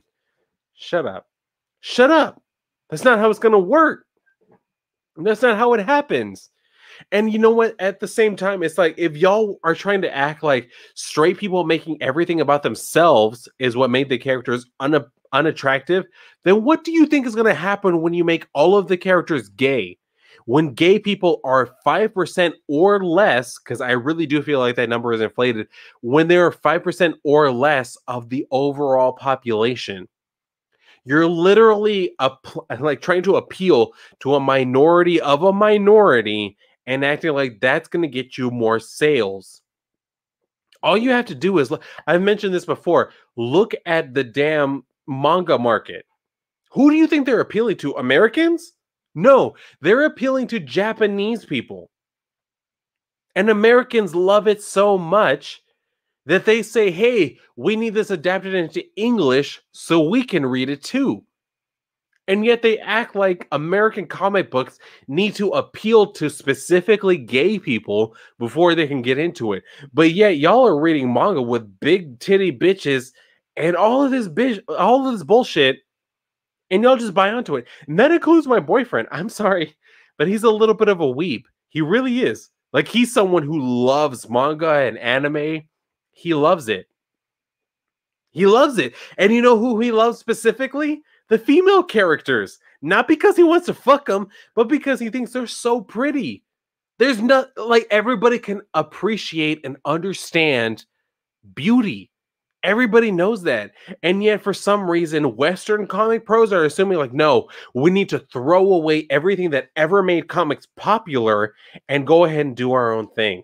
We need to make the characters as unattractive as possible to prove how much of a bigot our fans are. That's not how this works. Not even a little bit. Not at all. So it's like, I don't understand where they're coming from with this. Let me go ahead and check the chat again. Let me see what y'all have to say. Let's see. Trey says, DC Comics destroyed Alan Scott by making him gay. And what's funny, Obsidian was gay, and Alan Scott couldn't stand him at first because of how old school, even though he's married to Harley Quinn. Exactly. Exactly. Like, the whole thing with Obsidian was he came from like a straight character, literally, who hooked up with someone who was like at first a villain, but then kind of became like an anti-hero type of thing with like fucking Thorn from Rose and Thorn. And that's who was his mom. That right there is compelling. That is interesting, like, storytelling. Doing this whole other bullshit, it makes no sense to me. Not even a little bit. Like, especially when you're looking at it and you're like, why? What was the point? Seriously, what was even the point? So I mean, let's just keep going. So we got Vasquez say, like, a great point. Manga has beaten American comics for a good while now, and then we are losing to them because we're losing our sense of story. Exactly. Nobody cares about telling a good story. Everybody cares about whether or not they got a fucking headline in the New York Times or whatever the fuck. Like, that's all they care about. They want to know that their story being announced got actual publicity. They don't care whether or not the story was good. They could care. I remember I'm going to go ahead and tell this real quick. When I put out my review of King Spawn #2, within minutes of me having tweeted out the fact that I had the review up, the writer of King Spawn favorited my tweet. And within minutes of that, I had the first downvote on my video. I wonder who that could have possibly been. This is what I'm saying. These creators, these writers, these artists, whoever the fuck it is, they're so sensitive.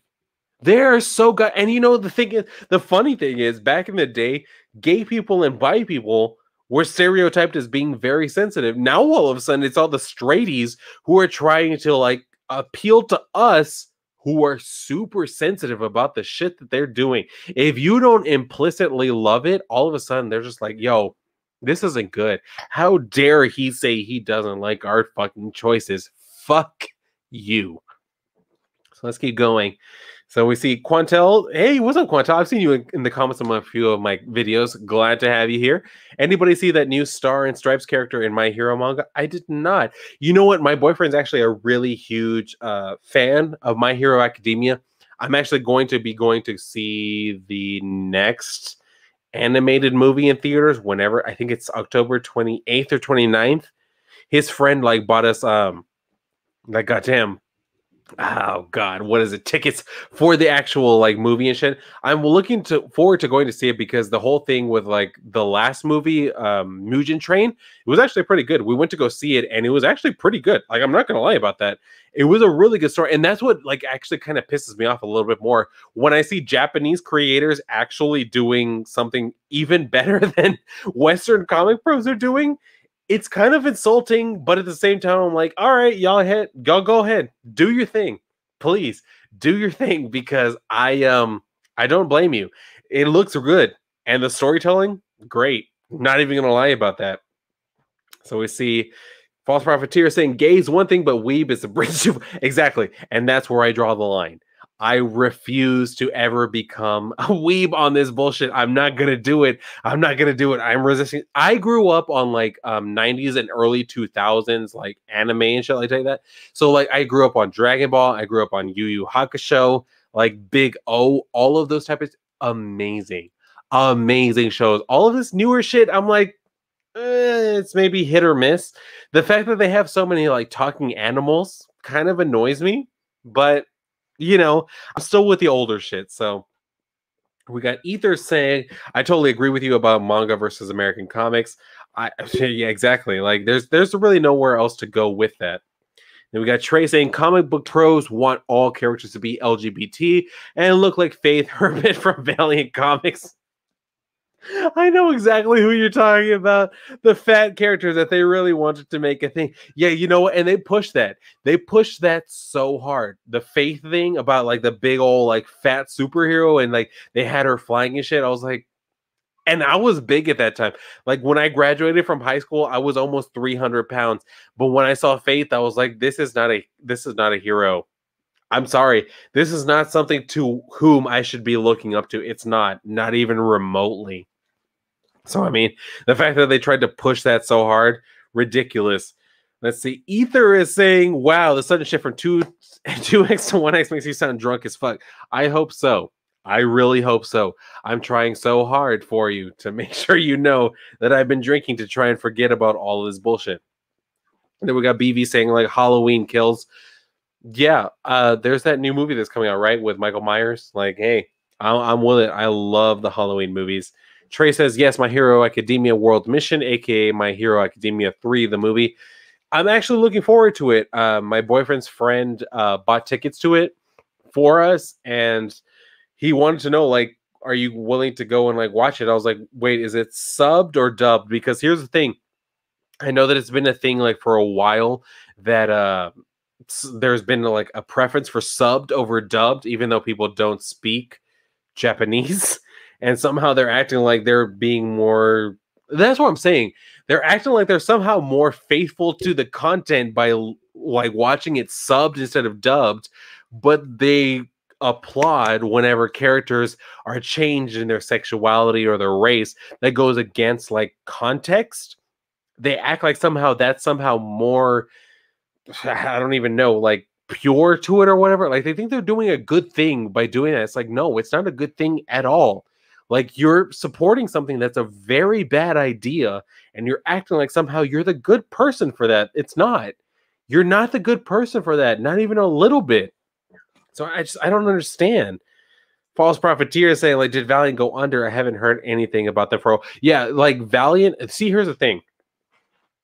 Here's story time for y'all. I grew up first. I've always loved superheroes, like since Batman the animated series, Superman the animated series. Like that was my whole thing because when I was growing up, there was no comic shop in my hometown. I come from a very small hometown of about when I was growing up, it was less than 3,000 people. Like that's what I'm saying. There was no comic shop. So my experience with superheroes was from cartoons. And that's what I'm saying. Like they didn't have to make any of the characters gay for them to appeal to me. I just liked the characters. And so all of a sudden you have like them doing this shit where they're like, oh, we need to make the characters look fat to prove a point. We need to make the characters be fucking gay to make a point, and we can get no. I grew up, my first comic that I ever bought was Rai and the Future Force from July of 1993. And you know why I bought that? Because my birthday is July 9th of 1993. So I was like, oh, this came out the same month that I was born. I want to read it. And I've been a fan of Rai. Well, they don't really have the Future Force anymore, but I've been a fan of Rai ever since, and Valiant Comics ever since then as well. And that's what I'm saying. Like, it's such a goddamn like shame to see them doing this shit where they're literally shooting themselves in the foot by trying to embrace like woke ideology for no reason. It doesn't appeal to anybody. Your old comics appealed to me, a bisexual Latino, because the story actually looked good. Because when I read it, I was like, oh, I want to know more about these characters. Why? Not because they were gay, not because they were people of color. It was because the story looked so cool. I saw like somewhat superheroes fighting against robots, and I was like, yo, this looks amazing. And I wanted to read more. I don't know where all of a sudden we had this thing where like gay people don't have imagination, like they need to see themselves in the story. Otherwise, there's no empathy. There's no ability to ever like see the characters for more than that. It's ridiculous. So we've got thank you. And NM, thank you for saying keep speaking. I will absolutely do that as much as I possibly can. And we got Vasca saying, I can understand people want to see subs versus no subs because honestly, the voice acting on non-subtitled movies, you see, and that's something that I will agree with because my boyfriend has brought that up too. Like with a lot of like the older dubs, the voice acting was so terrible and it didn't match up to the actual show or movie enough. You know what I mean? To the point where it was like they might as well have not even done it. But with these newer ones, like they've actually gotten like professional voice actors and shit. Where I'm like, you know what? Why wouldn't you watch it dubbed? You know what I mean? It's like you might as well if you're trying to just read their words the whole time. And this is one thing that I've noticed with my boyfriend, especially the way that like society is right now. People are so connected to like their phones and shit that they're always constantly looking at their phones as they're listening to the show. So I'm like, why would you watch it subbed when you're not even looking at the screen? You might as well just watch it dubbed. Like that's the only way that this is going to work for you. You're listening to it basically as radio. So go ahead and do that. So I mean, yeah, I agree with you. Like in the past, the dubs were not always the best. You could find very few like Gundam Wing. I grew up watching Gundam Wing, and that shit, God, the voice acting, everything on that was just amazing. So we got Trey saying they brought in Heather Antos, and man, she destroyed all the hard work value. Exactly, like they were doing so much more.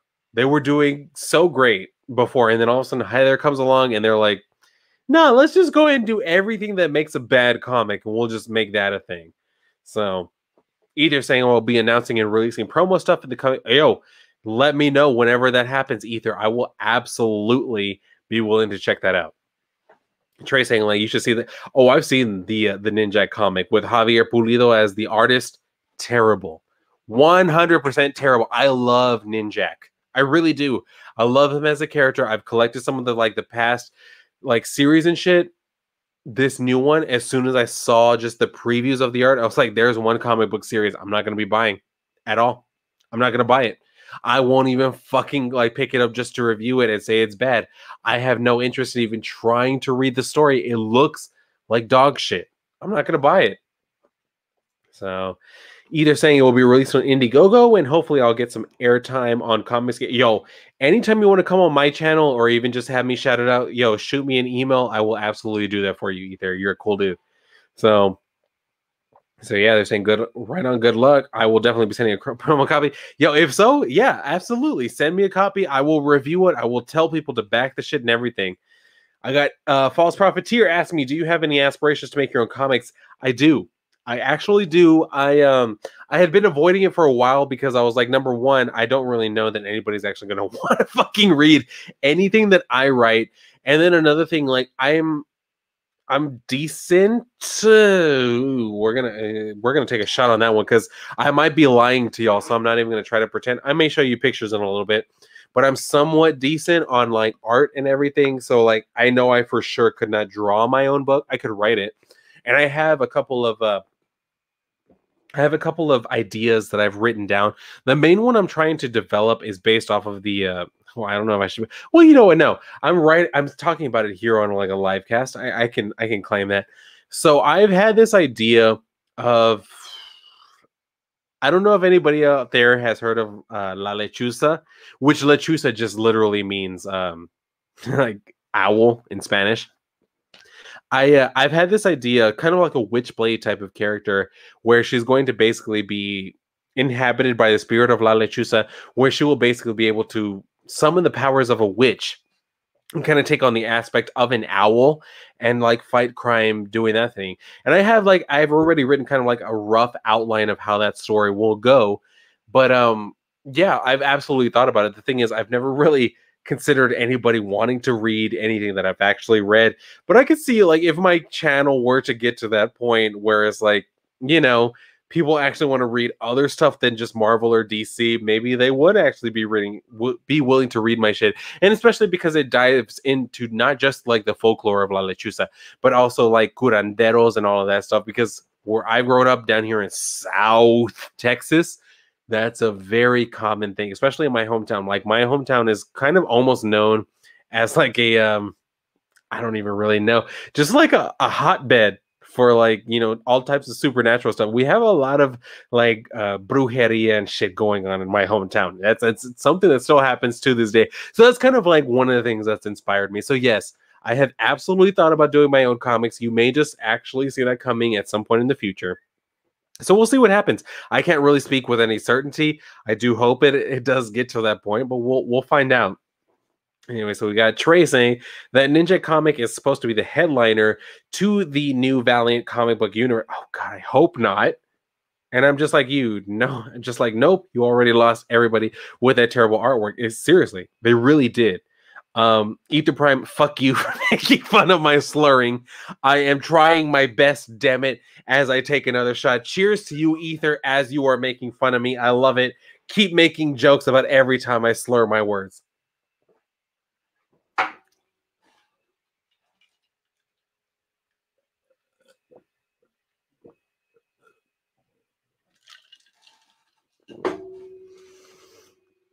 So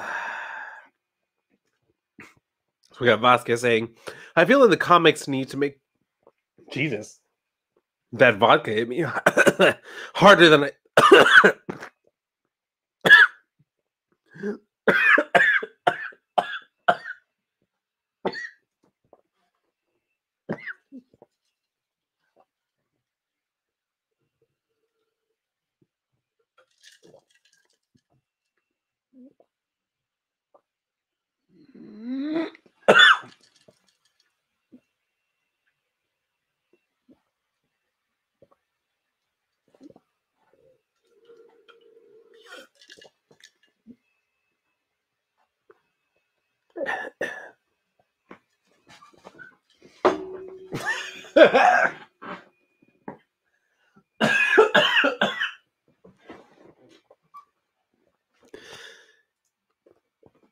God damn it, Vasquez. That's not a homie right there.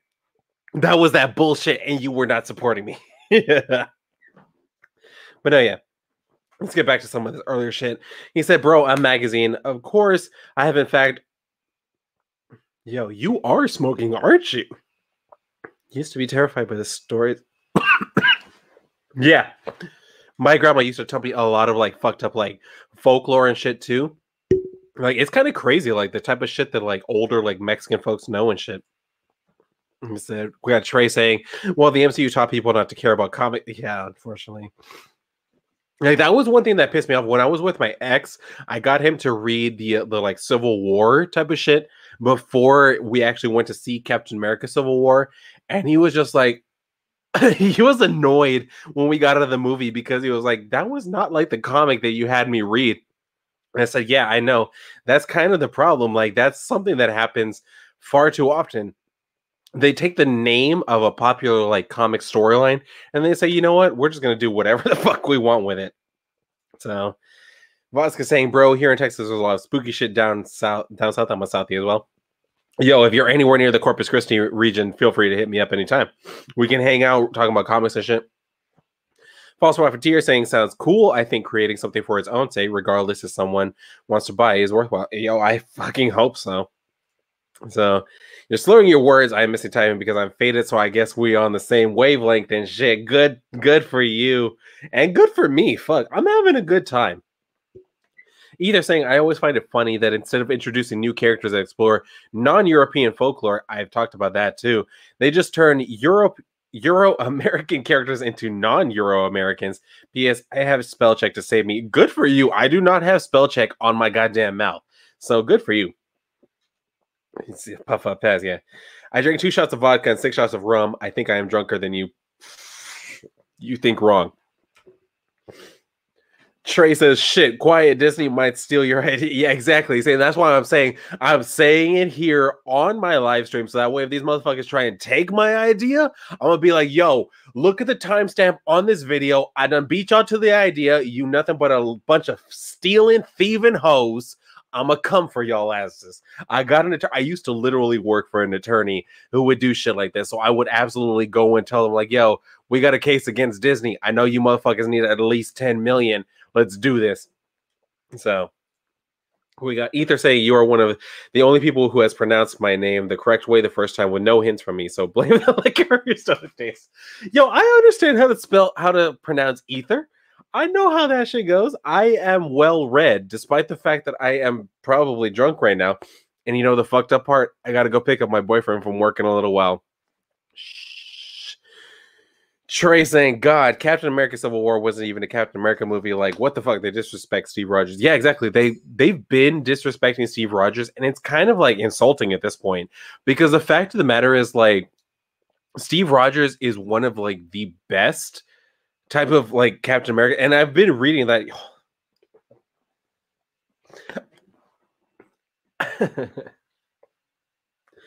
Let me try and collect myself. Have y'all been reading United States of Captain America? If not, I don't. Holy shit. Hold on. Dylan's looking drunk than a motherfucker. Let him fix himself. Let her fix the wig before she goes on. Anyway, so the thing is, like, the fact that they're trying to pass off all of these other characters as Captain America, not only just like Captain America, like knockoffs, they have Steve Rogers saying, or Bucky Barnes for whatever reason, saying like that person is Captain America. We got a problem. We absolutely 100% have a problem because none of those characters are Captain America. Those are people cosplaying as Captain America and acting like they somehow carry on. And then when you have them given legitimacy by saying, oh no, that is Captain America. Like, I'll just speak on the one that can probably speak to my own community. The little gay boy. What's his name? Who gives a shit? So the little gay boy who apparently knows how to fight because he knows how to dance in a gay club? No. I'm not going to sit here and pretend like that's a thing. It's not a thing. Gay guys don't know how to fucking fight because they know how to dance. That's not how fucking fighting works. I literally remember I was in the comic book store not that long ago, and I had to explain to a group of people that not only does it not make any fucking sense for him to be Captain America, it doesn't make any sense how they tried to explain his fighting prowess. Because there was one dude in there who, like, everybody knew as, like, knowing his comic book shit, and I had to explain to him, no, he's not Captain America. He doesn't know how to fight. They literally had him pick up a trash can lid that was painted and have him doing all of these acrobatics because why? He knows how to dance in the gay club. If anything, if you had shown me him giving fucking head to all of the villains and that being the reason why they were placated, I absolutely would have accepted that because I guarantee you the motherfucker probably does know how to give some head, but he don't know how to fight just because he knows how to dance in the club, baby. No, that ain't how it works. That's never been how it works. I've seen gay guys try to fight. They don't. Let's see, we got Trey saying, like, I argue with people with the ending of Steve Rogers. For Endgame, like, no, that's not what Steve Rogers... Exactly. Like, they just completely, willfully misinterpret their own characters. Ether saying, didn't they try to copyright a Mexican holiday not too long ago? I'm pretty sure. They'll try to claim whatever the fuck they can. Literally, Dia de los Muertos. And the thing is, like, everybody talks about Dia de los Muertos, despite that being a Catholic holiday. I was great. I don't know if anybody has ever noticed. I need everybody to notice this. You see the tattoo on my arm? This is not a fucking Kingdom Hearts tattoo because I've had more than one person tell me, oh, I like your Kingdom Hearts tattoo, bitch. This is this coat of arms of the Vatican. That's what this is. Go look up the Vatican flag. This is what's on it. And that's why I got it, because I'm Catholic. And when I made my confirmation, I decided, you know what? I want a tattoo that somehow like relates to my religion without being the Virgen de Guadalupe, without being a cross, without being Jesus. I want something that's explicitly Catholic so that every day I wake up, I know I'm Catholic. And here it is. So I'm like, you know what? And yeah, like I got exactly, Trey. How did they confuse the coat of arms with the Vatican with Kingdom Hearts? Not even close to Kingdom Hearts. Yeah, exactly. Because they see keys. You see the keys on there, and they're like, "Oh, that's Kingdom Hearts, right?" No, you fucking idiot! It's the Vatican. Damn it! Like, this is what I deal with, and this is what I'm talking about. Like, I'm Catholic. My confirmation saint is Saint Expedite. I don't know if anybody out there who knows him, but yes, that's my confirmation saint. And so, I mean, this is what I'm saying. I got this because I was like, every single day that I wake up, I'm going to be Catholic. And I want that to be a thing. I don't want to ever wake up and be like, well, I have a cross. That means I can go to any Christian church. No, I'm Catholic. I will always be Catholic. That's what my confirmation means. I made a promise to God that I will always be Catholic. So here it is. Anyway, so yeah, we have Vasquez asking, do you have the Crown air freshener on your dash every lap? Fuck you. No, my air freshener is from Bath and Body Works. Thank you very much. I am at least a little bit gay. Thank you, Vasquez. So he says, this is what happens when Disney doesn't promote Kingdom Hearts. Yeah, you're probably right. Like, they're wanting to see like Kingdom Hearts in just about anything. So they see keys. They're like, oh, that's Kingdom Hearts, right? No, it's not. So, I mean, this is what I've dealt with all my life. Like, people... And that's the thing, like, people can't understand the dichotomy of being both Catholic and bisexual. They assume that somehow because I'm Catholic, that must mean one thing or the other. Or if I tell them that they see me holding hands with my boyfriend and they see this, and like, so why are you Catholic? I'm like, well, Catholics don't hate gay people. It's not a thing. Like, they've always had an issue with the fact that, like, well, the Catholics don't support like gay relationships or whatever. I'm like, yeah, you know what? They don't really support like y'all you straighties having sex before like being in marriage either. So I mean, that's how it's gonna be. They don't really support you either. All right, I'm gonna see you later, false profiteer. I will see you in the comment section of my videos. And we got Trey saying, it's just people begging for the world to know about Kingdom Hearts. Yeah, that's what I'm saying. Like, about which I'm surprised Disney hasn't. That's like easy money, but Disney said, no, screw that. We got to make characters gay and female. Apparently, like, that seems to be like the new push to make all of us. Because like, we've had a manga anime like dedicated type of thing for a while, but all of a sudden it's like now we need to push the whole like gay agenda, and I really do struggle against that term gay agenda because I really don't think that that's a thing. But I mean, we'll see what's going to happen. 9 a.m. in the Philippines. I'm drunk, stoned, and passing out. 3 a.m. Yo, thank you, Ether Prime, for sticking around for as long as you did. I will see you later. Love you too. But I mean, yeah, this is what we're dealing with these type of like characters and shit, where they're trying to make this whole thing. And you know what? Let's just go ahead and we'll get back into it. We'll get back into this actual type of storyline. Let's keep reading and see what he has to say, because he was talking about Harley Quinn and all of that, saying like relationships in Harley's life. God damn. Have I had that many shots? Yeah, I actually have. Harley's love life are always a crazy ride. Still, the main lesson is to be as natural as possible, going with actions from within the characters, driven by emotions, and letting them be. I hope to achieve the same with John and Jay, although it is always complicated to keep the stoic exterior of a superhero character combined with strong feelings that will not always be rage or pain. It is a welcome challenge. Rage or pain? I mean, a majority of heroes have always been able to balance both of those type of things. So I don't know where this whole like idea that those are the only two things they have to balance comes from. It kind of seems like the same type of thing that comes from like them assuming that every gay person also identifies with the villains because they want to believe that straight people always wanted gay people to be the villains. It doesn't make any sense. Not even remotely. Like if you're gonna like relate to a villain, what is it that you think you're doing? You're not doing anything. You're basically telling gay people, like, yes, you are villains because straight people see you as villains, and it doesn't make any sense, not even remotely. And so he says, well, the article goes on to say this latest twist is all part of Jon Kent's larger journey in the DC universe in 2021 and beyond. Can he truly live up to his father's legacy? No. Can he find the balance between costumed and civilian lives? That's proven so elusive so far. I doubt it. And perhaps most importantly, can he figure out what kind of Superman the world needs now? As long as you're worrying more about like his relationship, probably not. I think Clark said it best when he left Earth in Jon's hands. Clark was the Superman of tomorrow. Jon is the Superman for the days after. That was literally the gayest thing I've ever heard.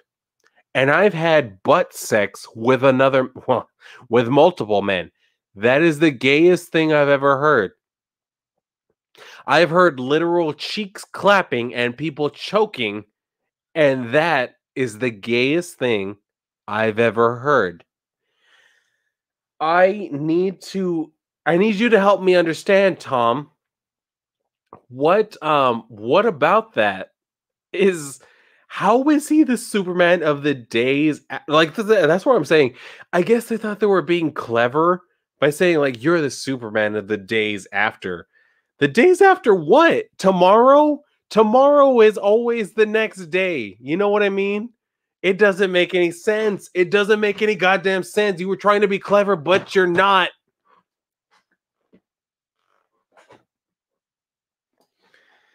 Oh. Thank you, Vasquez. I tried to be lit. I would be lit right now. Like my bong is lit. You can't even see it. It's behind them boxes that's down there. I can't forget. I have nothing to load it with, but like, I do have absolutely shit to load my shot glass with. And this is what I'm saying. Like, I cannot get behind this. I'm sorry that all of these little like new gays and shit want to believe that somehow they're part of something like some sort of new generation. Like I said, it's all just them trying to get back at their parents. It's not them trying to make any actual valid point. It's them thinking like, oh, I'm getting back at my parents who voted for Trump by supporting gay Superman.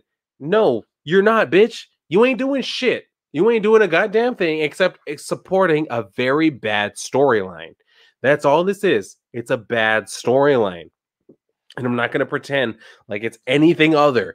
I'm not going to support y'all on this just because y'all think that it's somehow helping you. That's the other thing that's kind of, I'm not even going to lie, it's very pathetic. Because let's go ahead and get, you know what? I realize y'all have told me I'm slurring my words, but for this next story, I'm actually going to need to take a shot for this. So just give me not but 2 seconds.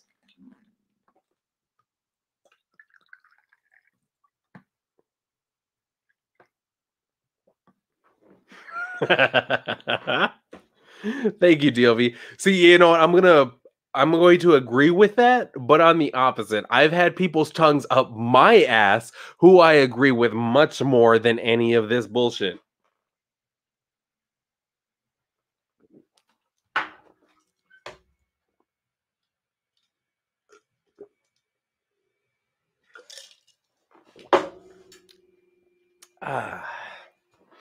Refreshing. But anyway, so yeah, let's go ahead and get into it because if we're going to talk about like coming out stories, the number one thing, I have not seen an actual coming out story. And if we're really going to get into it, I think it's very convenient that Jon Kent waited until his dad was literally off of the planet before he decided to come out as gay.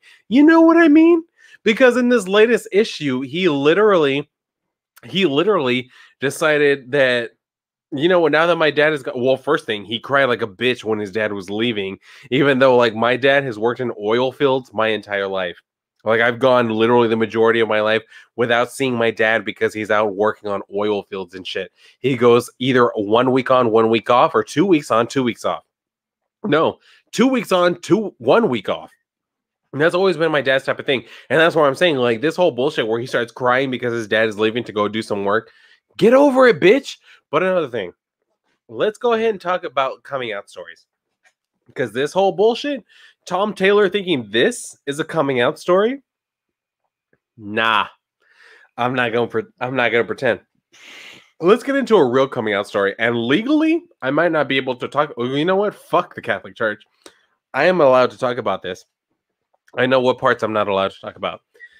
So the way that I came out to my parents was because I had an issue with the priest at my diocese. Yes. Whatever you're thinking, yes. Then I'm just gonna leave it at that, an issue. So, like, the thing is, that's how I came out to my parents, because I had to tell them about what had happened. To which my mom asked, "Well, how could he have even thought that would be a thing?" And I had to tell them right there and then, well, I'm bisexual. So he knew that, unfortunately, and decided to take advantage of that. Now, the only thing I'm legally able to say is the church and I settled the matter amicably. That's literally all I'm legally able to say. This whole bullshit of acting like this somehow is giving people strength. I mentioned this before earlier in the stream. There were people who were saying, like, oh my God, if younger me would have known that there was a gay Superman, I would have felt so much better. You know who wouldn't have felt so much better? People who were going through actual shit like me. I did not sit back and think, oh my God, which of my superheroes would be able to get through this? No, bitch. I found that strength within myself because I had to. I didn't have a choice. You think it was fun for me telling my mom that I was bisexual in a fucking diocese like meeting room with an attorney and another priest? It wasn't fun. It wasn't interesting. It did not make me feel any better. Just sit there and think, like, well, maybe one of my superheroes, well, maybe North Star, who came out as gay in 92, maybe he would be able to. No, I had to face shit as my own person. That's how it goes. That's how it goes for all of us. We have to actually be willing to face our own demons, even if that demon comes from the church. And see, that's the thing. Like you just saw with my tattoo, I'm still Catholic. I will never stop like professing the Catholic faith because I am Catholic. I made that promise, that commitment to God when I made my confirmation. But the fact of the matter is there are people who are evil within the church. That is something that has always been a thing. And that is why I'm willing to talk about it. Even though they may try and come for me. They absolutely, if they ever find out about this live stream, I guarantee you, them bitches will be coming for me. But I'm going to tell you what, if they do try to come for me, we're going to lay out all the facts on the table. When that shit happened to me and I met with the diocese, they asked me, what is it that you need? What is it that you want? Do you need to talk to the bishop? Do you need counseling? I told them, you know what? No. I don't need counseling because I'm rock solid in my faith. What I need is I do need to talk to the bishop, not because I want to try and castigate him, not because I want him to show me sympathy.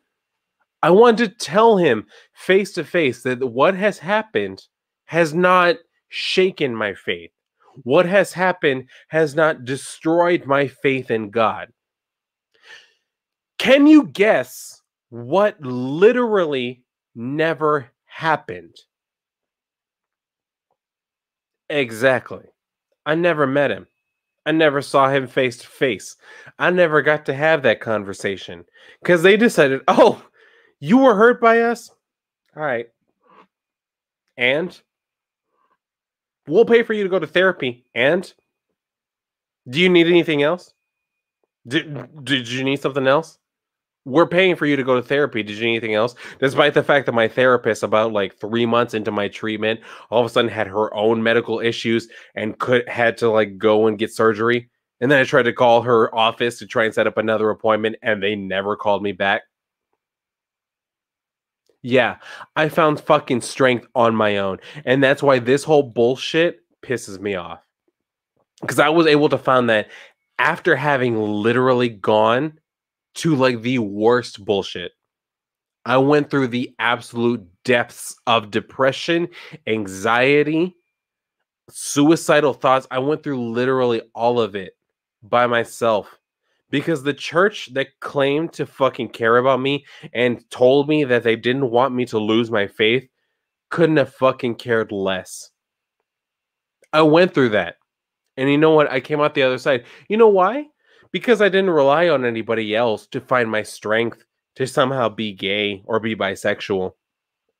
I was able to get through that because I said, you know what? I got this. I got it right here. I got it on my arm. I'm Catholic. And you know what? God cares about me. That's all that matters. That's literally all that matters. I made that commitment and God cares about me. I didn't need anybody to tell me that. I didn't need the church to reaffirm that for me. I went on about my business and did what I had to fucking do. That's it. That's the end of it. And you may look at me now and be like, well, you're not really. Yeah, you're right. I'm not living according to the Catholic Church's precepts, but neither are they. It's nothing. It's nothing.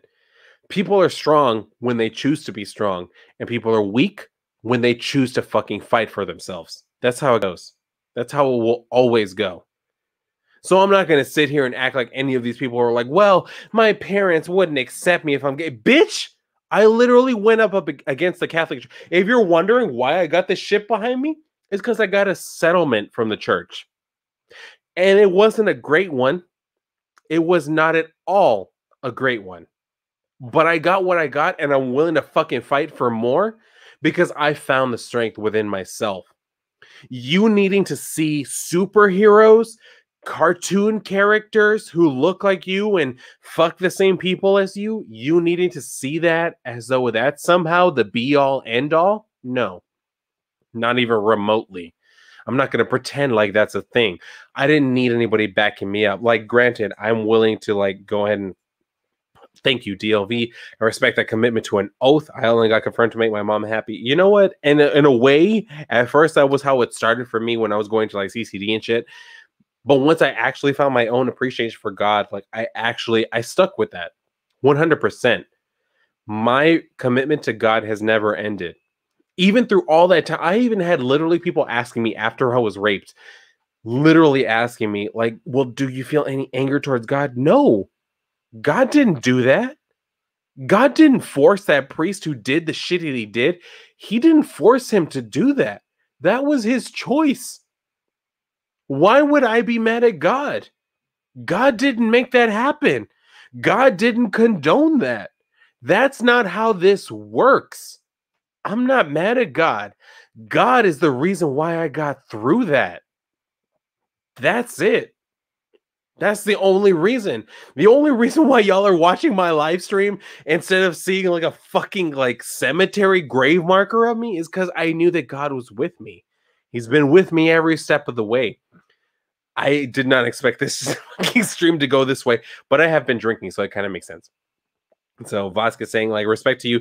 Thank you for that. You know, and you know what? Respect to you. Thank you for that, Vasquez. I really do appreciate that. Like, I've never been looking for like validation from this shit. I've never been the type of person who's been like, you know what? I'm going to tell everybody about what a victim I am. So that way they know how bad the world is. No, the world is bad. And there are bad people who do bad shit. That doesn't change anything. There will always be those people. We have to learn to get past that. This whole bullshit of acting like, you know, somehow the church is evil or straight people are like homophobes or whatever. No, it's not a thing. It's not a fucking thing at all.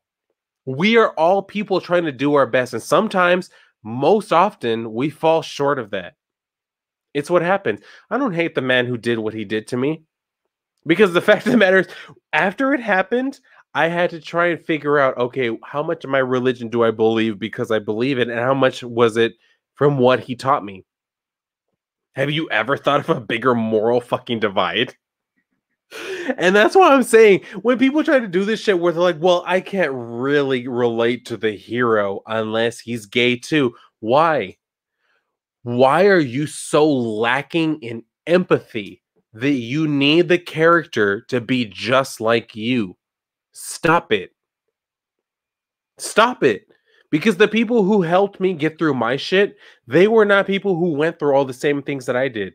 They were not people attracted to the same people that I am. It wasn't a thing. But we got through it because we have to. We're humans. It's how we do it. And this whole bullshit of like, well, the people need to be able to see themselves in the character. Why? Seriously, why? What is the difference? If you can't empathize with a straight character, that's on you. It's not on the writer. It's not on the character. It's on you. Why do you have such a problem empathizing with a gay character? Because that's the other thing I've noticed. So many people now are like, oh my God, why are these people so mad? Why are you mad about having to see a gay character when we've had to deal with seeing straight characters? Oh, okay, so you had a problem with it? So you had a problem with seeing a straight Superman? Because that's all I'm hearing. I'm not hearing you say like, oh, well, we're trying to make it. No, no, no.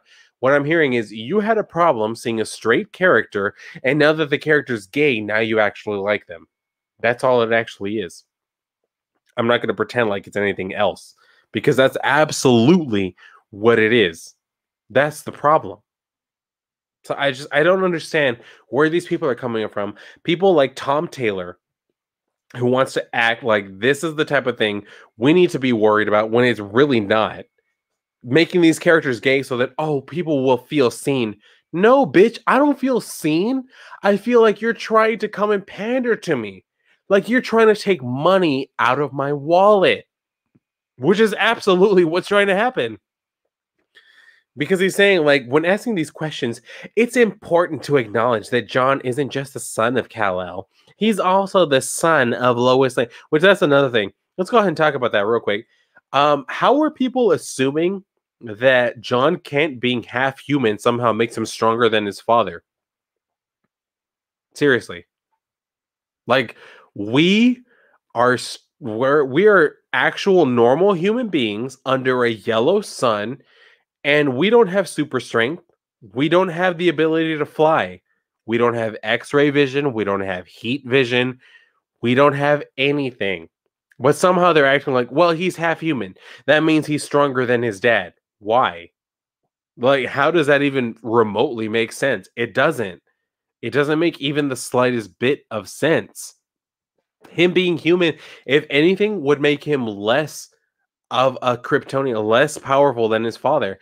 And anytime he breeds, that's going to make his children even less powerful, which will just mean that it's diluted as it keeps going along. I think it was, you know what? Let me go ahead and look it up, see if I can find it, because I know EVS was talking about this earlier, where he was talking about like, what's this whole deal with like kids, or like the kids being so dour, so depressing of like Superman's kids, like as his lineage continues to go on. Why is that the thing? So let me see if I can find this in here.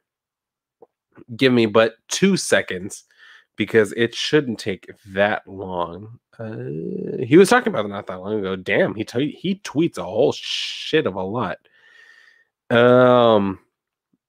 There it is. So let me see. Let me go ahead and share this real quick.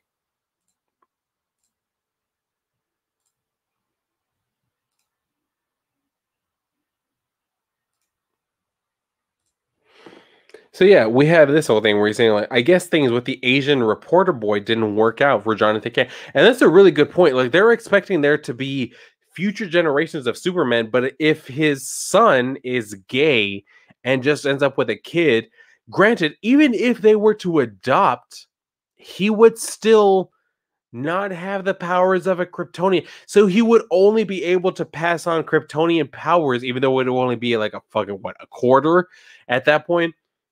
They would still only have that power if he's actually like breeding with a woman.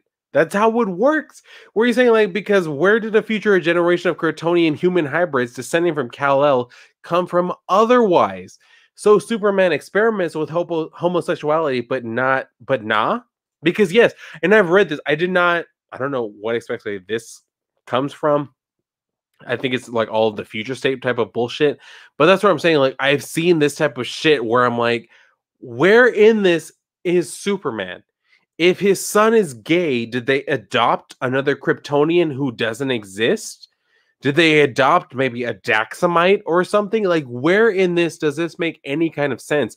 They aren't even trying anymore because they just expect the audience to be so stupid that they'll just accept whatever is fucking sold to them.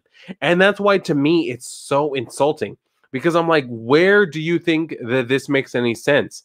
It doesn't. It doesn't make even the slightest shred of sense. I read this, like, what is it, Superman, like 100, whatever the fuck it is. I read this where they were talking about like the Kal-El family, and they adapted, they accepted this new guy. I think his name is Brutus or whatever. They accepted him into the family as like a stepson and shit. That's where I'm saying I don't understand. Where do they even think this makes sense? Where do they think this makes sense? It doesn't. None of this makes sense. So his son is gay, okay, and he ends up with a dude. Do they end up married? How did they have kids? And how did their adopted children have any type of like Kryptonian DNA to where they can pass on this shit? It doesn't make sense unless they somehow have like in vitro fertilization or they find a surrogate or something. None of it makes sense at all. None of this would ever fucking happen. The fact of the matter is the whole like Kal-El super like supremacy would die out with Jon Kent once him and his boyfriend die. This would never happen unless he ends up like with a woman. Doesn't make sense. So we even have like, what do we have here? DLV saying Kal-El's biological grandchild will be Dr. Manhattan at this rate. They might as well. They might as well like retcon it to whatever the fuck they want, because that's kind of how they're like fucking treating it at this point. Trey saying like it's stated that Superman and John had more kids, part of the House of Elfie. See, and that's what I'm saying. Like, where? Like, how did John have those kids? Did he end up fucking a woman at some point? Because it doesn't seem to be the case, honestly. Like, yes, he had the kids, but with whom? And how did the like powers continue to like magnify and amplify over time? That's what I'm saying. Like, they haven't given us any explanation, and yet they're trying to act like somehow, no, it makes 100% sense. It doesn't. It doesn't even remotely. Let's see. We have the Fly Tractor. Hey, shouts out to you. I like the middle Superman costume. Yeah, I like the tomb.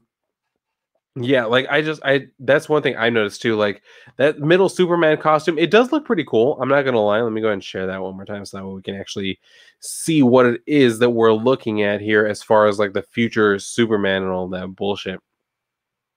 So we have this where he does look like this future like costume or whatever. Not bad. I'm not going to hate on it. Like, it has the Superman motif, absolutely. But then you also see like the golden cuffs and everything. Like the belt is somewhat minimal. The boots kind of like basically go up almost to the hip. All of it looks pretty cool, but there's no real explanation for how did this Superman come to be if the present Superman is gay. Even if they adopted, there's no reason for him to have any powers. You know what I mean? At some point, he would have to have procreated with a woman. Otherwise, it doesn't make sense at all. Trey is saying, like, when I mentioned that they said Clark have his cousin's Kara's, or yeah, that's true. I mean, maybe Kara somehow carried on, but then if that's the case, if Kara is the one carrying on the legacy, it's like, well, then this isn't the actual Superman like storyline or whatever. He's saying, remember, Future State was before Superman, Son of Kal-El. That's true. And so that's why I'm also saying, like, why did they bother even to do that whole Future State shit of him, like, doing his own thing? And they're like, actually, in the future storyline, that he's actually straight. So, okay, so then at some point in the future, does his boyfriend or husband die? And then he gets with a woman to make more of his offspring? Like, they haven't thought this through as much as they thought they were just going to somehow say, well, he's bisexual, so there you go. That's why he had a gay romantic interest, but at the same time, he still went out to have children with somebody because he had to have biological children for them to still have the Kryptonian DNA. There's no two ways around that. That's just how it is. Trey saying, but Kara-Zor-El can't give Superman direct descendants unless they sleep together, which that would be gross. Exactly. Like, I'm not trying to have like two-headed, half-blind Superman and all that shit. Like, it doesn't make sense. Like them doing that whole bullshit of saying like, well, it makes sense because we want it to. No, that's not how this works. You need to like actually give me an explanation. I get it. It's comic book, so you can be fast and loose with like the laws of science and all that bullshit. But at some point, you have to actually give it a reasonable explanation for why exactly this particular thing exists. It doesn't make any sense for you to do anything otherwise. So we got Vasquez saying, I remember the Hawk sleeping with Seahawk because she was only one that could father his kids and like a dystopian Wolverine, old man Logan. Exactly. See, that's where I'm saying, like, it doesn't make any sense. Them wanting to believe that this shit exists just because they want it to exist, that's not enough of a justification, baby girl. Mary, we need to do better. Like, am I about to go here? Yes, I am.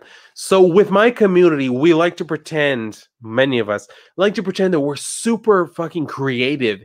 And then y'all do lazy shit like this and act like, oh, well, it totally makes sense, even though it doesn't. But it's because it's what you wanted to see. No, I'm not going to pretend like it does. Vasquez saying Hulk. Yeah, pretty much. Casual Comics said everything is and is not canon. It's a mess. See, that's the problem that they created. DC created for themselves with this new bullshit where they're talking about like the omniverse. And see, that's one thing I need to try. I need someone at DC to help me to understand, because you had Jon Stewart correcting the Guardians every single time they use the word multiverse. He was correcting them saying omniverse, and made no real clear distinction as to what the difference is. From what I've come to understand after reading the like latest fucking like multi crossover event from DC, was that basically the omniverse is comprised of multiple multiverses.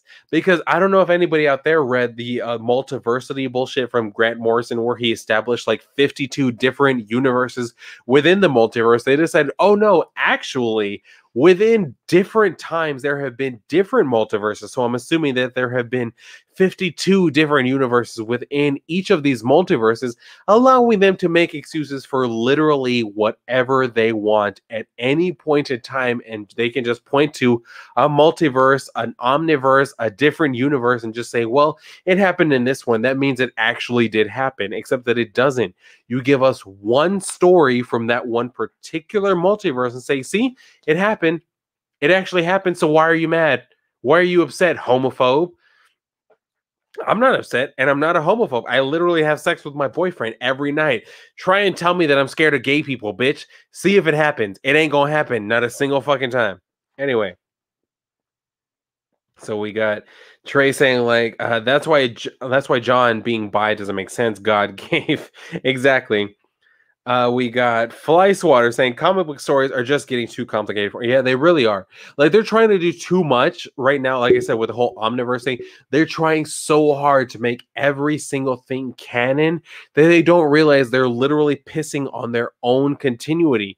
None of this has ever made sense, and it's not going to make sense just because they force us to. That's not how it works at all. Trey saying it was a mess to see She-Hulk and Hulk having babies. Exactly. That's that type of like West Virginia type of incest shit I cannot get behind. And then we got Vasquez. Think about it. 52 multiverses, 50. Exactly. See, they tried to do that shit with the new 52, and it fucking Granted, I am one of those people who's willing to say not every single thing about the new 52 was terrible. Like, I did actually enjoy some of the series. The new Blackhawks that they had come out that they just canceled after, what, 12 or 13 issues. I was like, you know what? I was actually enjoying that storyline. You could have kept going, and I would have kept reading it, but they decided to cancel it. Trey saying DC should have never did the new 52. I really wish they never brought Barry Allen as back, because post-crisis, pre-new 52, DC Comics was fine, but no, DC head to New 52 and now Omniverse of bullshit. Yeah, I've seen a lot of people talk about that shit, like the whole thing with Barry Allen coming back. I like Barry Allen just because I went back when I started reading comics again. I read all of the original like crises and everything, so I came to have a genuine appreciation for Barry Allen. But when they switched it to where he was dead, I was like, oh my god, like that actually like brought me to tears, and I was like, damn, that's such a sad way for him to go out. And then when they had Wally keep going, I was like, you know what, that's fine. I accepted it. I didn't need them to bring back Barry Allen just because, like, well, we'll see how many people will buy onto this bullshit. Instead, that's exactly what they did. It was another one of those gimmicks to try and say, like, well, death doesn't really mean anything in comic books. It made no sense at all to me. No, DLV saying this is the most fun I've ever had watching someone talk about gay supers. Is this the alcohol, or are you usually this eloquent? I promise you, I'm much more eloquent when I haven't been drinking, but I'm also much more upset about it. You could just ask my boyfriend about that. Like, I will not shut the fuck up about it, but the fact of the matter is, because I'm drinking, I tend to be a bit more amiable about it, and that's why I drink both before and during my videos, because I'm like, I need to, otherwise people will probably think I'm just too much of a hard ass. So we got the fly attractor, multi-omniversing, just makes everything cheaper. Absolutely.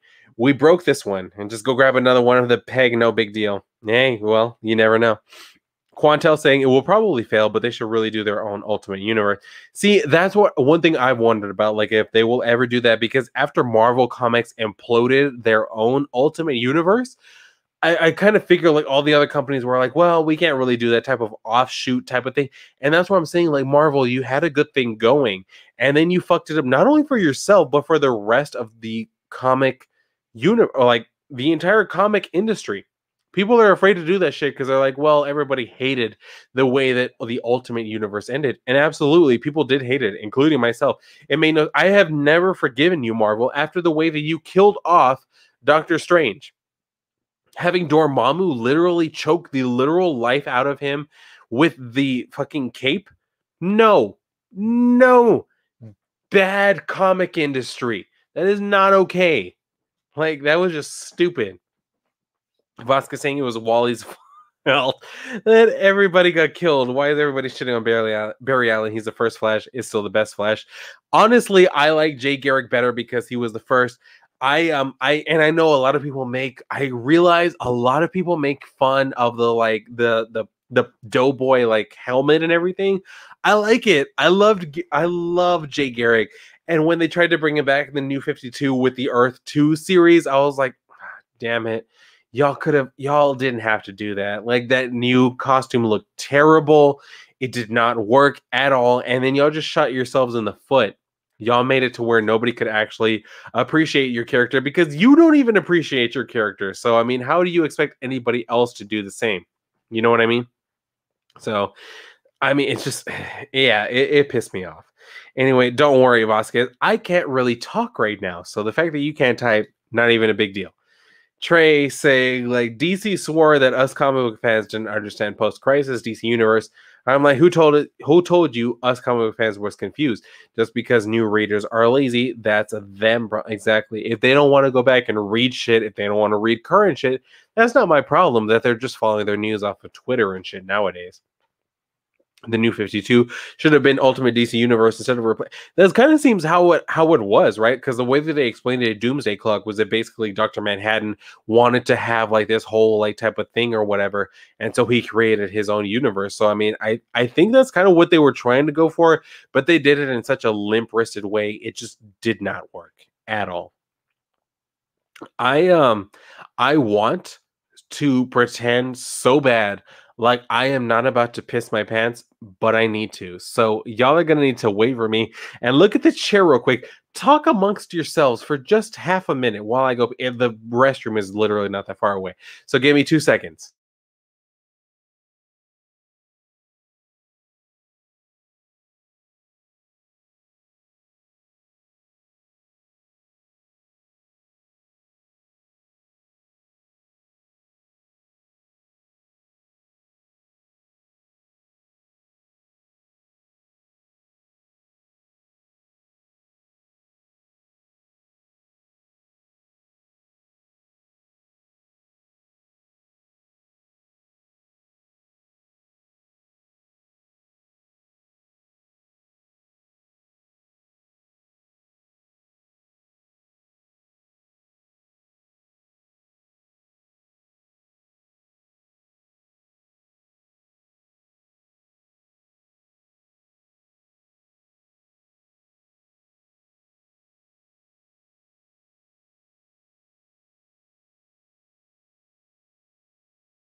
Sorry about that. Miss me?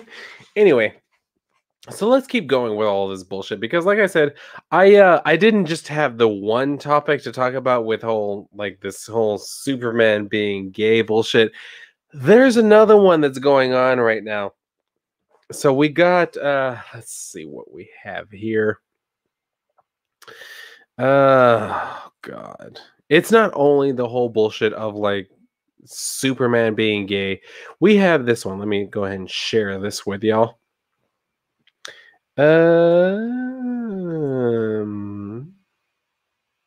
Wow. Shouldn't be this hard to fucking share the screen. All right, so we have this whole thing where y'all remember Tim Drake. Y'all remember I was just talking about it. Tim Drake was also announced as being bisexual, and he was starting to explore that with that kid Bernard, which is hilarious because I mentioned that like my friend is his name is Bernard too. So like getting to say that like Tim Drake is gay with a kid Bernard was hilarious. But now all of a sudden we're starting to do this whole thing where it's almost like a white girl is trying to assume the relationships of her gay friend where she's seeing like anytime they talk to another guy that they like they're friendly with, that must mean they're gay, right? No, because this is how you end up with shit like this. With the whole like, will Clown Hunter be Tim Drake's new boyfriend? I thought it was just Bernard. That was literally just a few weeks ago, and y'all are already picking up a different one. A completely fucking different one. So here we are. So before we go on with it, let's look and see what we got here. We got, I keep my CG comics at work. My colleagues are particularly, oh, yo, I have Monster MD as well, and the book is amazing. So good on you for picking that one. Quantel saying DC really needs to give Tim the original Red Robin costume back. I'm getting of him just wearing the Robin suit. I actually have to agree with you. Like I even liked his new 52 costume with the wings and everything. But even before that, just like with the simple like black cowl and then the cape and everything, like that costume was so amazing. And then the fact that they need to do this thing where it's like all of the characters who have ever been Robin at any time need to be Robin right now too, concurrently. It makes no sense. It really doesn't. Like, why do you need to have all of the Robins be Robin at the exact same time, while at the same time also not having like Damian Wayne or well, I mean, Nightwing has been Nightwing for like 30 fucking years, 40 fucking years now at this point. So that's what I'm saying. Like, where is this need to have all of the characters who have ever been Robin wearing the Robin costume right now? Especially when you have like a solo Robin series, which isn't that bad. Like the whole Damian Wayne series, it's actually pretty good. But I mean, let's kind of look at what we have here. It says, will Clown Hunter be Tim Drake's new boyfriend? And this does spoil Batman number 114, though I don't feel like I need to worry about whether or not any of you will feel upset about that. But so it's saying a few months ago, Bleeding Cool broke the news that Tim Drake, Batman's third Robin, would be revealed as a bisexual young man.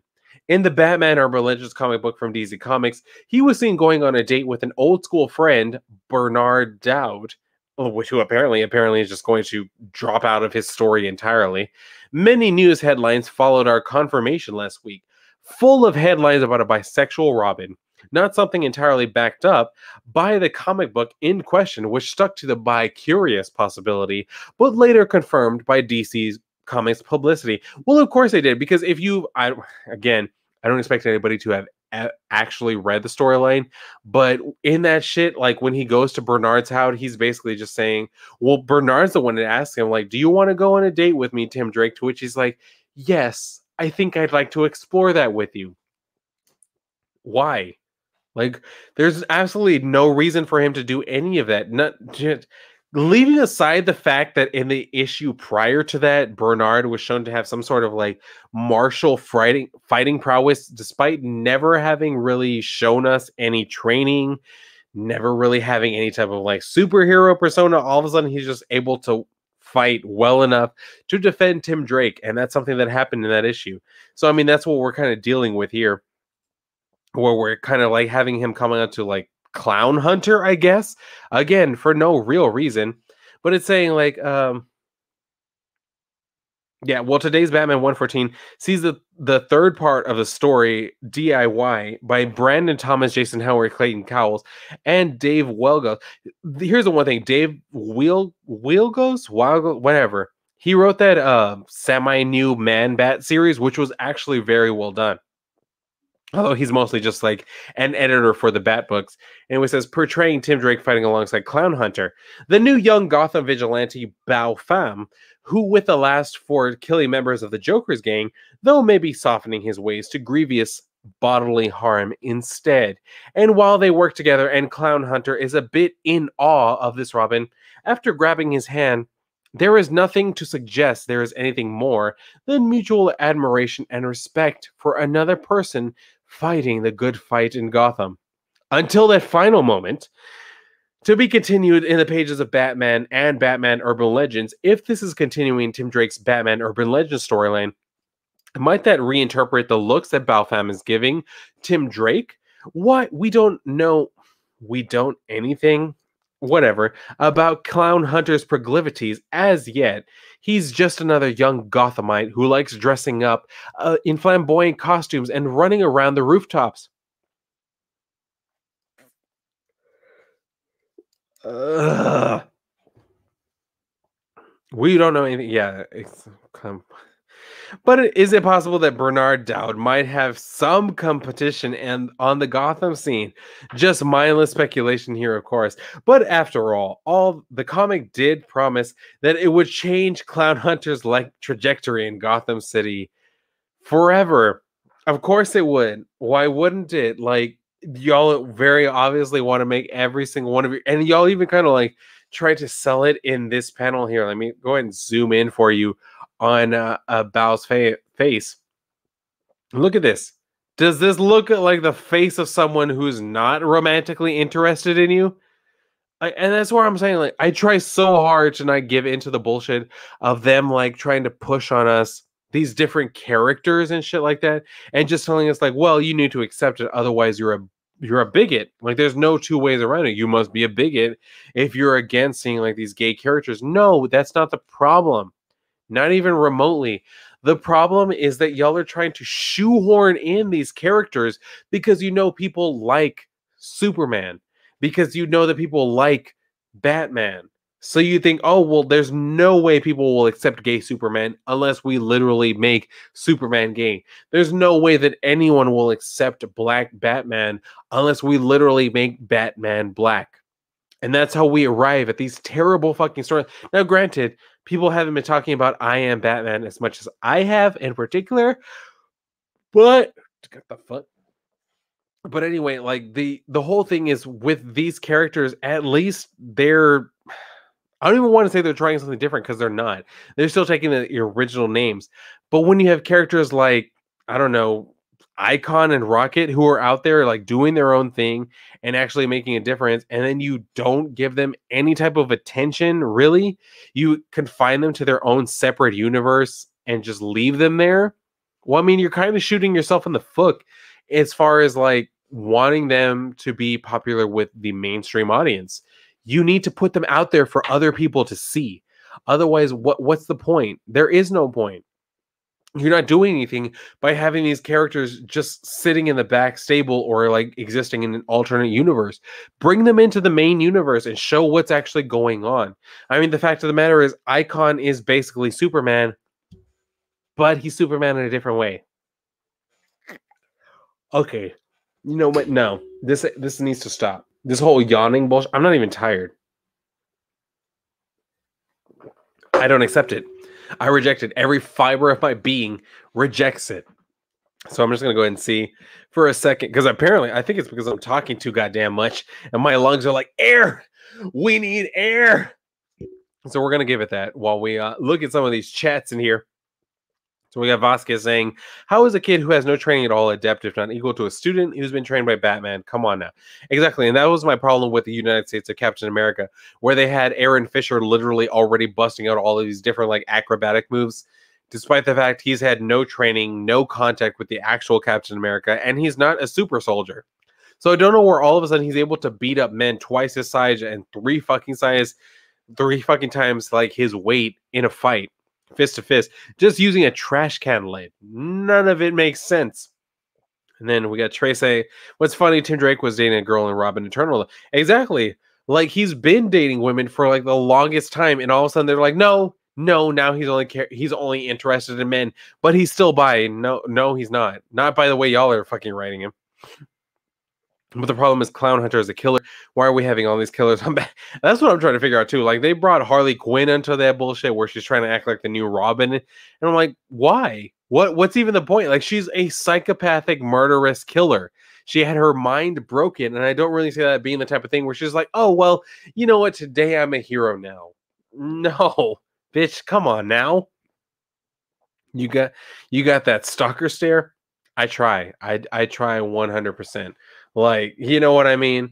Ever since I done found a boyfriend, I'm like, I need to make sure that people know I'm watching them if I'm gonna watch them. Anyway, he's also saying I don't like this Clown Hunter kid, and I don't like this Ghost Hunter, Batman's friend from back in the day, because if that was the case, we would have heard about him 20. Yeah, and you know what? That's where I'm at with it too. I'm like, I don't like the fact that they tried to, or that James Tynion tried to shoehorn in Ghostmaker either, because I'm like, the fact of the matter is he hasn't been around. We don't know who the character is, and then all of a sudden they just kind of like shoehorned him in. I will say I do kind of like the character, and then he's a separate character from Batman. You know what I mean? His identity doesn't depend on Batman and calling himself Bat something or anything. It's just more so he's his own character. He's kind of on the level of Batman. I do wish we would have heard about him at some point in the future, but I guess if you're going to try and make a character who has known Batman for that long, I guess it would make sense to make it someone like Ghostmaker, who we've never heard about him because no one really knows exactly who he is. You know what I mean? So I mean, I guess it can work. Trey saying Ghost Hunter is Hush 2.0. You know what? Maybe. But maybe, and again, that kind of goes back to me saying like, well, he's Ghost Hunter. Wow. Whoever said I'm slurring my words earlier, you was right.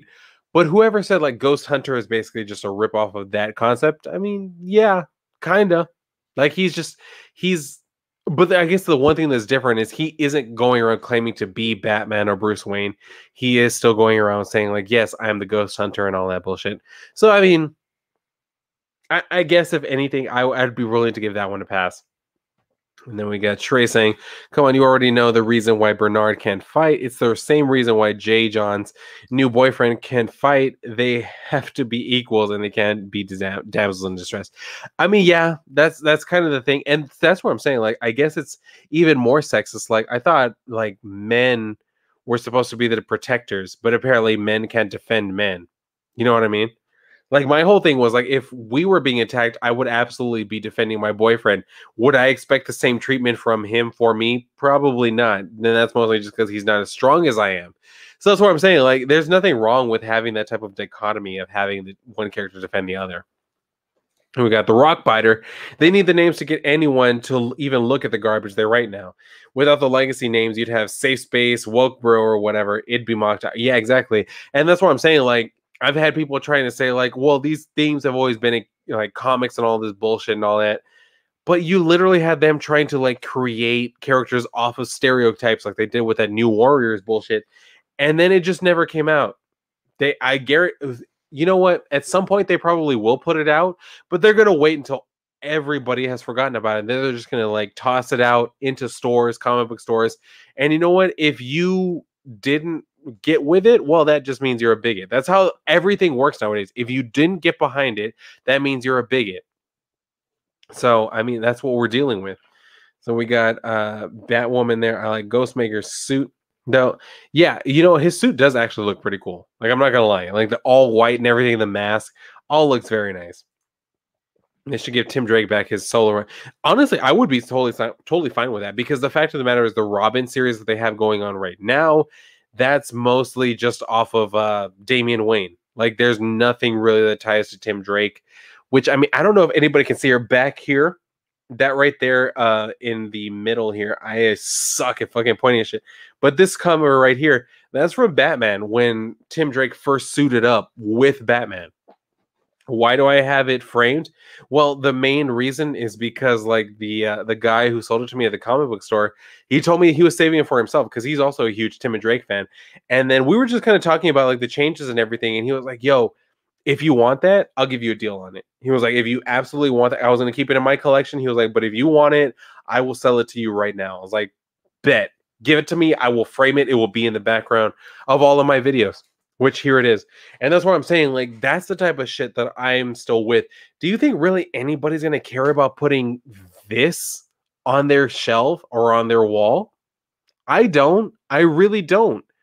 It's just, it doesn't make any sense, like, even remotely, that anybody would want to buy this, much less read it. It's all just about like power plays.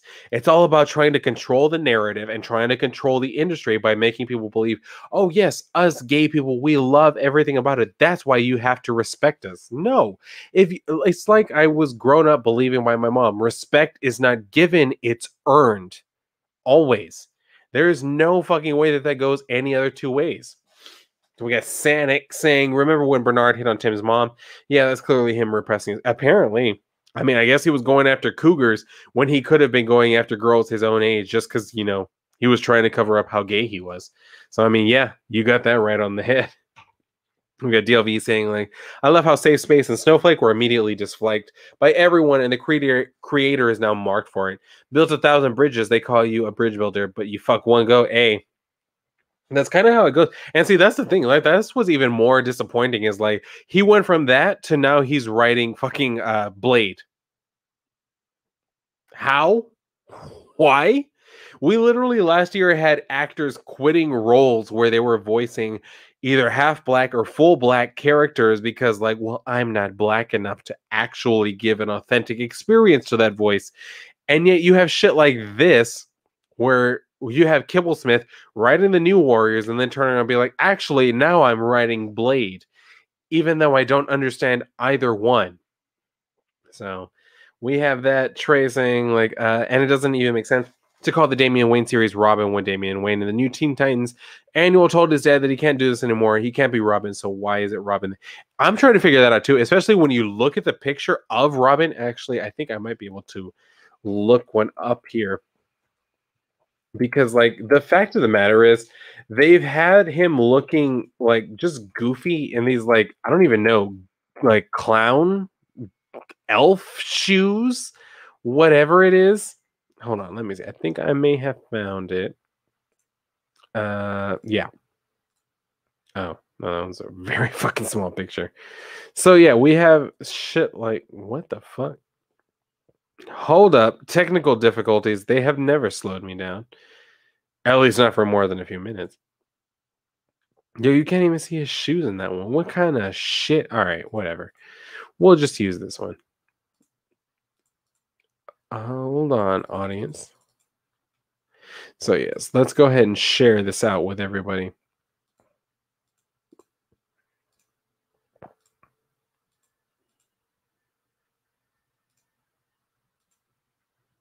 So yeah, this is what we have. This is the Robin number 6 fucking cover.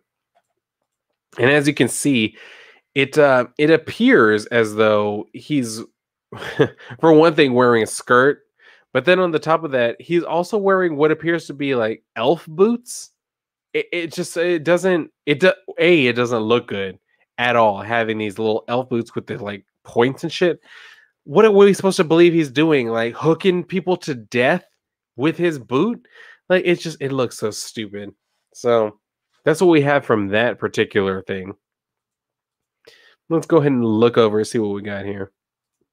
Never occurred to me Storm is too black and female for me to like. Yeah, I actually have like a Storm t-shirt, and I've loved Storm ever since I was a kid, but apparently I'm not allowed or able to actually identify with her unless she's gay. So that's where we're at right now. And we got the Rockbiter saying they're talking about Blade Muslim for no reason. You know what? I wouldn't be surprised if they did. They'd probably find some sort of like Muslim folklore or something that talks about vampires, and they would assume that's what you are. So that's kind of where we are. Let's see. We got Kibblesmith said strong, cool black characters intimidated him as a kid and saw them on the stand. Yeah, that's something that he did say. It's not that I don't believe it. I do. I'm just wondering, like, what exactly point does he think he's making there? Like, other than making himself look bad, he's not really making himself look bad by saying, like, well, I never really trusted humans, and his of the most I've ever met was human. So Yeah, we go over to Sanic saying, like, why did you buy that issue? I stopped buying modern DC comics a year ago. I mainly buy back issues. So this is one thing I've had asked of me multiple times. Like, why do you continue to spend your money on this bullshit when you know that, like, A, they hate you, and B, like, they don't care about telling a good story? Here's the thing. When I go to my local comic book store and I buy my comics, they are not buying more copies because I bought them. I guarantee you. It's just not a thing. I've gone back in there and asked them, like, hey, how much is this series selling for? How much is this one actually selling for? How much is this one actually selling for? And I get so many comics that way. Seriously. That's why I'm wondering, like, what is it that they are doing that's wrong that they can't seem to understand what they should be doing right? You know? I don't know. I don't fucking know. Let's see. Trey saying Kibble bitch is afraid of men and women. Why he is willing to write? He's a millionaire. Take your bitch ass somewhere else. Leave Blade alone and come as alone.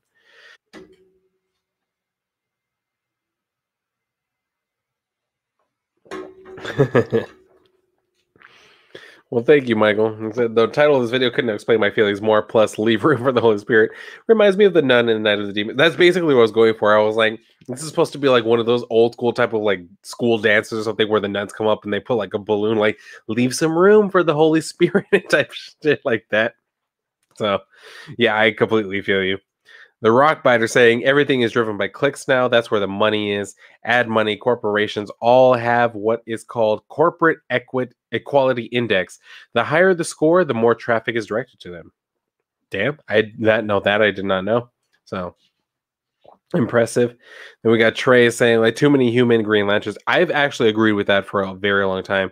Like the whole thing on the Green Lantern Corps, I was upset when they added anyone after Hal Jordan, but then once I came to like understand, okay, this is kind of more like a police force, which I guess kind of makes sense in that the police force would only well they would have more people who are on the force protecting like particular neighborhoods and shit. That's the only reason I was like, you know what?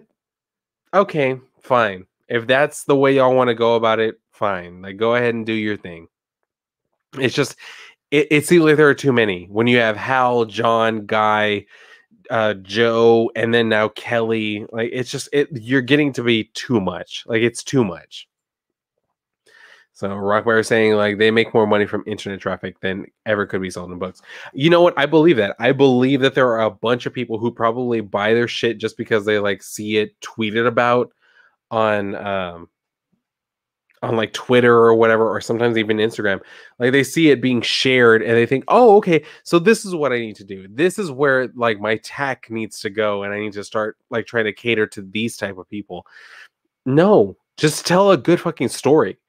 Like that's what made all of the other stories popular. Why do you think people came in to read Green Lantern comics? Was it because he eliminated the yellow impurity, or was it because he was doing badass shit? I, uh, I'm fine with everyone after Kyle Rayner. The rest are useless.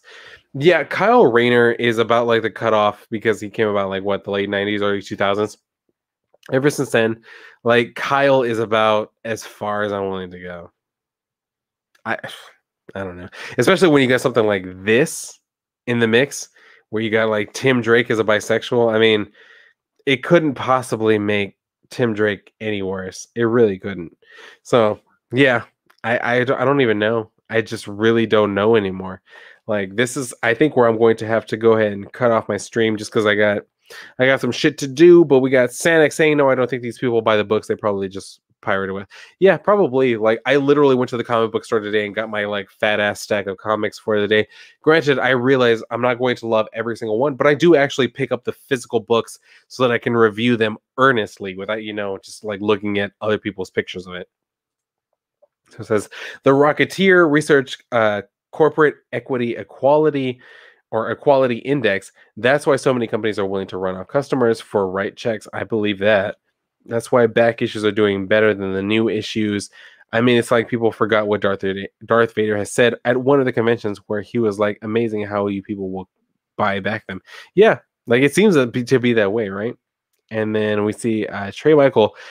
And he wants us to buy the new issues over the back issues, but it's just like that's because they stole the stole story sucks, and that's why, and all of these agenda nonsense that nobody cares for. Hmm.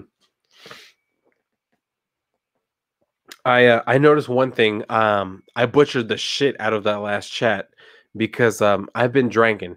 So I think with that being the case, I should probably get ready to go ahead and wrap this up. Not only because like there are probably maybe 5 minutes before my boyfriend gets out of work, so I got to go pick him up.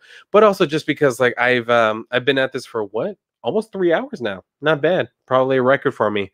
But yeah, I just I wanted to get on here and talk about all of this crap because like the whole like gay Superman makes no sense. There's no reason for any of it, and they didn't need to do any of it. There really isn't, because what are we gaining from it? Nothing. We still have Superman, except now he's gay, and that's just going to hurt their sales. So if that's what they want to do, hey, go for it. Go right ahead for it. But yeah, I think that's going to do it for my review here. So thank you guys so much for everybody who has come out and watched my live stream tonight.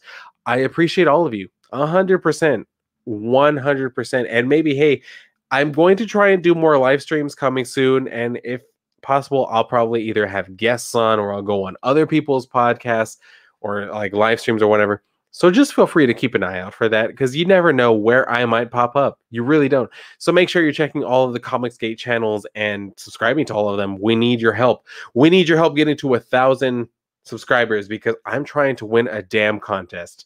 So feel free to do that. And I'm going to go. Well, I need to go smoke a cigarette. Like I just need to wake up, do some jumping. No, I'm not gonna do jumping jacks. I'm not trying to break my fucking ankles. But anyway, yeah. You guys go ahead and enjoy the rest of your evening, afternoon, wherever it is that you're at. I am going to go and do whatever the hell it is I need to do to take care of myself. But until the next time, I will see you guys probably tomorrow. I might try and do another live stream tomorrow. So be willing to check that out. Keep your eye out, and just, yeah, if you're following me on Twitter, make sure to look at that, because that's probably where I'm going to announce it first and foremost. But yes, thank you guys for being here to sit and chat with me on this. And I will see you probably tomorrow. Have a good night, guys.